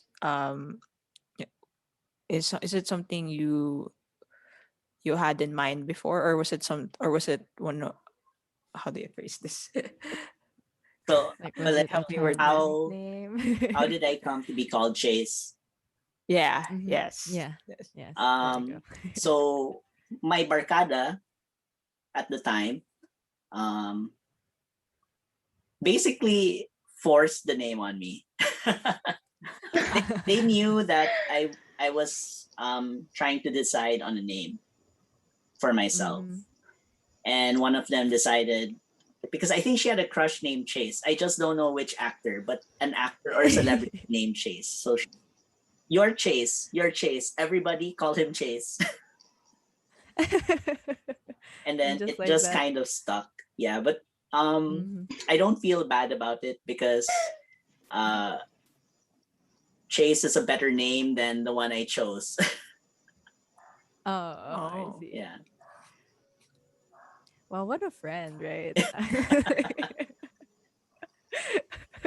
I mean, it's good that you were able to identify with it, but what if it was like a really weird name now that they gave you, like I don't know, Fido or something? I guess if it was a really Like, bad name, I would have like really fought against it. like I guess so, yeah. So, like, do you ever like experience like, knowing that you identify with a different name now? Do you ever experience being dead named? Yeah, I still do.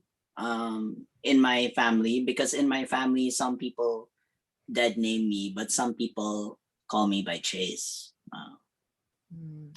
Usually it's my cousins who call me Chase, and a bunch of relatives on my mom's side call me Chase. But on my father's side, they all Well, dead name me. Oh no. all of them? Yeah, basically. Wow. Ang Wow, hirap that's nun. hard. Yeah, yeah. So, like, are you still in close contact with your father's side of the family?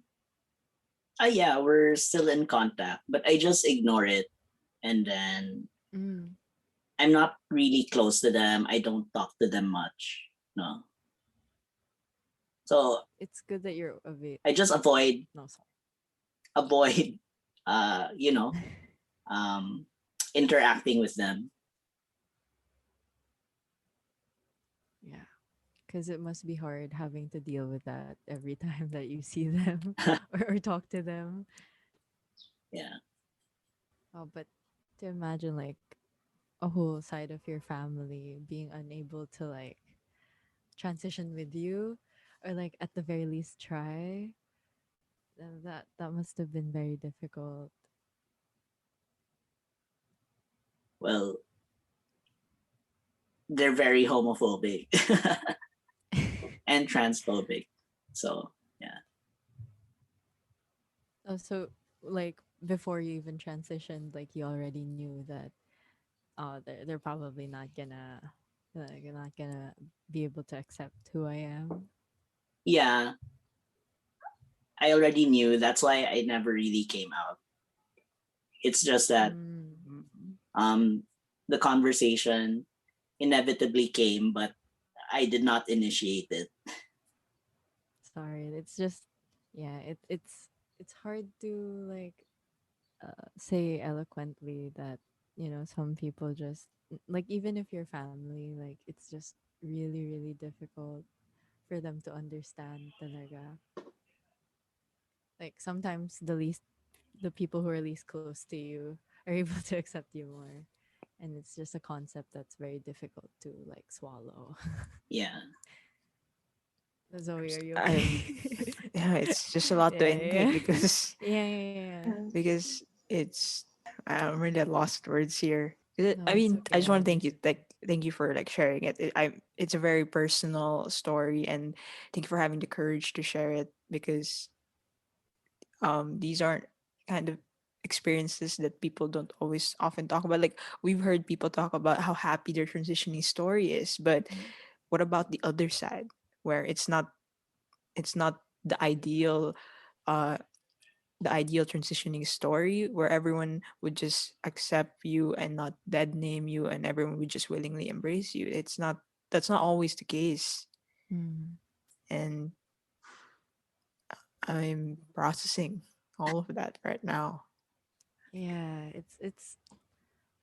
it's difficult, as we're not really trans people, but trying to give like a platform for trans people to speak is kind of hard because we don't know if we're like giving it justice or if we're saying the right things like most of the time, and we're just trying our best. And when it comes to difficult topics like this, it's like, yeah, we don't really know what to say, but we hope that you're okay. I'm okay. Oh, Like yeah, I'm so that was sorry. a long time ago for me. And but actually, I think for most people, um, they have difficulties transitioning and coming out. It's just that when we see a happy story about a happy transitioning story, uh, it's shared more, I think. Yeah. Because as people, we just don't want to think about the negatives of things. But yeah, I think it's important to bring awareness to this, because I think like it's more often than not that there are some like really difficult transition stories out there. Yeah. And, you know, not everyone can always relate to a happy transitioning story then. Mm, Yeah. that's true. But yeah, moving on from that, because I don't want us to just sit here and be sad. Sorry. Like, yeah, like uh what you were talking about a while ago, like in within the community there's like this pressure of like toxic masculinity and like things like that. Do you ever feel like there's a certain way that you have to act in front of like people within and outside the community to justify the fact that like you're a man? Um, Personally, no, but I know a lot of people are pressured to act a certain way and to not talk about certain things. So, for example, even a trans man in a relationship with a woman, um, it's kind of taboo for them to be two-way. So I only learned this like last year. So there's this term one way and two way. So one way means basically um you only it's like top and bottom and verse. Oh, okay, okay. Okay. Okay. Okay, okay, my brain was processing that. Okay. Yeah, it's a new concept for us, right? Yeah. Yeah, but please carry on. But I actually heard this from a trans guy in Luzon. So their terminology, and I think this terminology is more common with the lesbian community. It's one way or two way. So if you're one way, Interesting. it means that you're either a top or a bottom. Oh. But if you're two way, Oh, you're versa. Okay, Oh, those are terms that I can understand. okay. So Sorry. yeah, let's do yeah. top, bottom, versa. So Mm. in a relationship between a trans man and a cis woman, there's this presumption that the trans man is the top and the cis woman is a bottom. And it's taboo for a trans man to be two-way, to also Weird. receive, you know, receive pleasure Oh, I from see. the cis woman, parang something like that. That's a strange concept. Why? How did that happen? So I guess because like you're like same like diba, like you transitioned and then you're just gonna be the pe- penetrated partner. What? Why? Parang something like that. Wait, there's so many like weird, like I don't know, perceptions. I have that. It's just as someone who's like really open minded, it's just weird for people to like dictate na you can't bottom. You're a trans man, and it's Yeah, like, like pati pa naman doon. pati ba naman doon kailangan mo guluhin like hello. Like, shouldn't what happens between you and your partner just stay between you and your partner? Pag ganun. Yeah, but wow, that's interesting. Thanks for like letting us know about that, because I wasn't really aware that there was that kind of stereotype or like expectation na trans men can't be bottoms. Yeah, there is that stereotype where parang trans men shouldn't bottom, something like that. Shouldn't pa. Yeah. It's not even like can't, but it shouldn't. Like, pinagbabawal Like talaga kayo. bawal talaga. Wait, why? Sorry, yeah. Or Mm-hmm. that in Like, public yeah. you should like with your expressions, the way you talk, the way you move, it should be more masculine. No. Right. Yeah. Which begs to, I don't know, really give the question of why so GSC is really important. Because, yeah, like, people meddle so much in so many different parts of it, like your sexual orientation, your gender identity, pati yung gender expression mo, and now even like your relationships with your partner, like, wow, that's just wow. Sorry, my brain kind of exploded when you said that. I was like, whoa. But yeah, I get that kind of expectation, because as like a generally masculine presenting person, like, I'm mostly expected to, like, in Japanese terms, like seme and uke, like, which is like top and bottom also, but like, I'm mostly expected to be the more dominant one. Like, sometimes I want to be baby too. Yeah, but yeah, totally get it. So, aside of that, are there any other, like, not really weird, but like, yeah, like, let's just say weird expectations they have for trans men Not in terms of weird, but the typical bodies? expectation. So, like, since you're the man in the relationship, you should be the provider. And some trans men are so like toxic. They're like, their cis woman partner has to be submissive and has to be the caretaker at home. Oh, There are relationships like that. Although not everybody is like that. Okay, Oh, of but there is course. that sort of toxic mm, masculinity in the trans man community. Wow. So they still tend to subscribe to like the The stereotype. cis het, yeah, Yeah. the cis het normativity in relationships, which is very interesting. Would you say that it's like a way of internalizing like masculinity for them, like by like embracing these traditional values? Does it make them feel Traditional. more, yeah, traditional values? Does it make them feel more accepted as like a man in I think society? so. Like for some who feel that they need to prove their masculinity, yeah, they subscribe to those sort of values. Wow. Wow. Yeah. Like one of our speakers mentioned that before, but I didn't know it was to that extent na may even like gender roles within like a relationship like naapektuhan. And that's really interesting. Kasi, you'd expect na, like, since you've been on both sides, technically, that, like, you were a woman assigned at birth, like, sex assigned at birth was female, so you'd know how it feels to be treated like a woman. That you'd know how to treat women if ever you've transitioned already into being a man. But yeah, seeing that, it just means that people need to be more educated, I guess. Yeah. And it's like, we call this, even if as a trans man, it's like it's like you're still forced to be this traditional concept of man. Like, you either you be a man or you don't. Like, they still put that, they still have that pressure on you, and that's hard. Mm. Like, especially if you don't conform to the patriarchal values.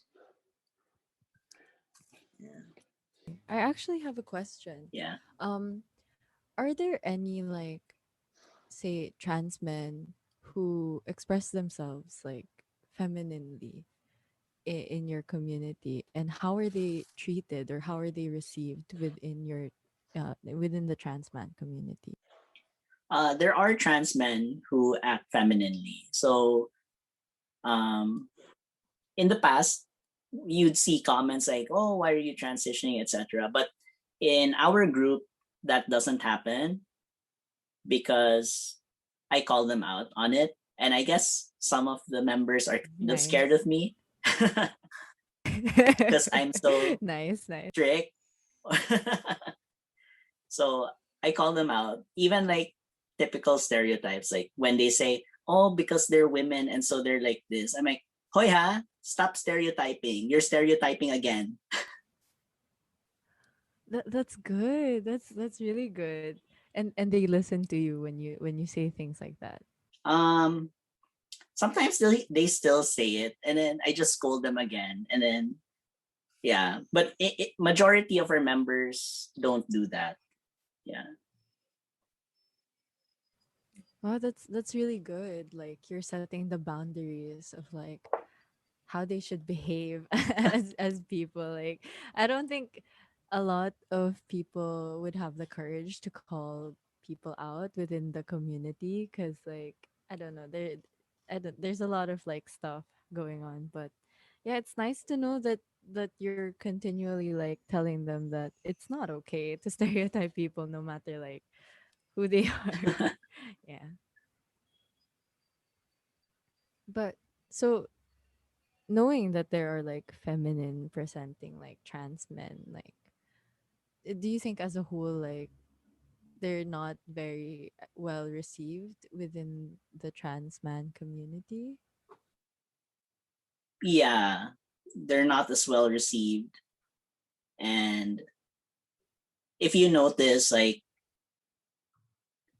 the people that trans men idolize are trans men that embody masculinity, no? Like in appearance, Mm.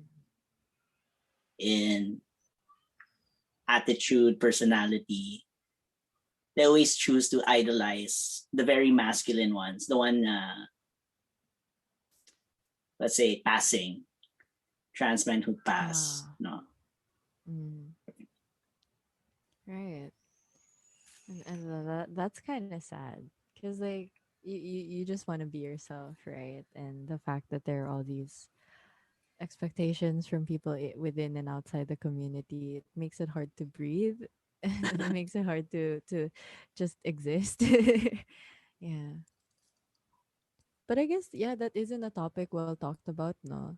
Like trans men whose gender expression can be quite feminine. Mm. So I've always wanted to learn more about that.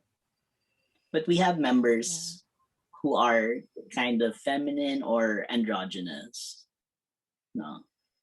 Well, that's great. Like there's there's no gatekeeping in your like in your organization like you have to be like a man. Yeah, we But don't yeah. do that.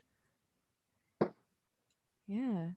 And I hope that maybe if ever we have like listeners from Visayas or Mindanao, now you know like a place where you can be yourself and Chase is there to protect you. Like, trans men join Yeah. their organization. Yeah, because we have resources on like organizations here in Luzon because there are quite a lot and we wanted to like find another one somewhere further from us because I think I don't hear much except for like team. I don't really hear much other organizations, and it's nice to know that there is one like that they can join and that they'll be safe in. I have a question. I have a question po kasi it seems to be a pattern that a lot of trans men yun nga, idolize like this toxic masculinity like image to parang pass nga po. For all like the trans men who will be listening to this podcast, is there any like words of advice that you want to give them in like choosing their idols? Like someone na hindi they won't be subjected to like or like parang try to copy that image that's more leaning towards like the toxic masculinity that should be eradicated in the trans men community nga po. I'm not sure because I I don't feel that there are so many people that you can idolize. no, that embody like the typical masculine figure, and they're just not as well known. But for me, like personally, I don't idolize any trans men because like why should I? Like I mean like yes, I did follow people on Mm-hmm. YouTube, but it was more like to learn about the transitioning process, but not to idolize them. And honestly, I don't understand like the idol culture, idolizing people because I Right. don't idolize anybody. No. I think, just if you're looking for information like on the internet, like it's just for that. Look for information, things that are useful for you, things that will help you, things that will improve you, but there's no need to idolize a specific Right. person. Those are really No. good words. And I think we can all say na parang you make yourself, you don't need to rely on other people to like define who you are, or to there's no template for you to be a certain way, you know. So I think for like trans men who subscribe to toxic masculinity, I hope that they know that they don't have to be that way, and that they're valid even without it. Yeah. Like, we recognize you as men, and that's all you need to be, just to be yourself. Like, you don't have to do all those things. But I understand. You don't have to prove Yeah, yourself yeah, to yeah, anybody. exactly. But although I do understand the pressures of society and the pressures of people within and outside of the LGBT community to act a certain way, but to be able to go against that, and to be able to be your authentic and true self, at the end of the day, that's gonna make you feel better, I guess, than subscribing to all these toxic like norms and cultures. Oh my god, thank you so much, Sir Chase, for being here today. Like, honestly, I learned quite a few shocking things that I didn't seem to know Quite a before. few, a lot, Like, yeah, a actually a lot. lot. I was so surprised, speechless occasionally. But before we wrap this up, I just wanted to like ask you, if, do you have any like advice for young trans men trying to figure themselves out in this world, or like those who are trying to go through transitioning or are considering to transition, if there's anything you'd like to say to them? My advice is, well, don't rush, and then get yourself into a place where you're financially stable before you decide to transition or before you decide to come out, because there's always that chance that your transition won't be well received. So I'm not trying to be negative and saying that everyone's going to have a negative transition experience, but you need to be ready in case of that eventuality. And the best way is to be financially independent and also to have a good support system. So, what is your support system? Like friends and family, or a community that you can rely on if things get tough. People you can talk to, or even people you can ask help from. Right, thank you so much. Those were some very good words.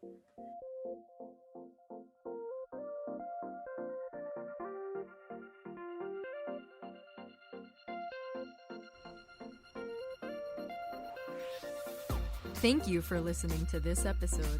Transitioning is a heavy topic, and we hope you can take what you've learned with you when you have people around you transitioning. This has been Trans Speaks, and we'll catch you again later.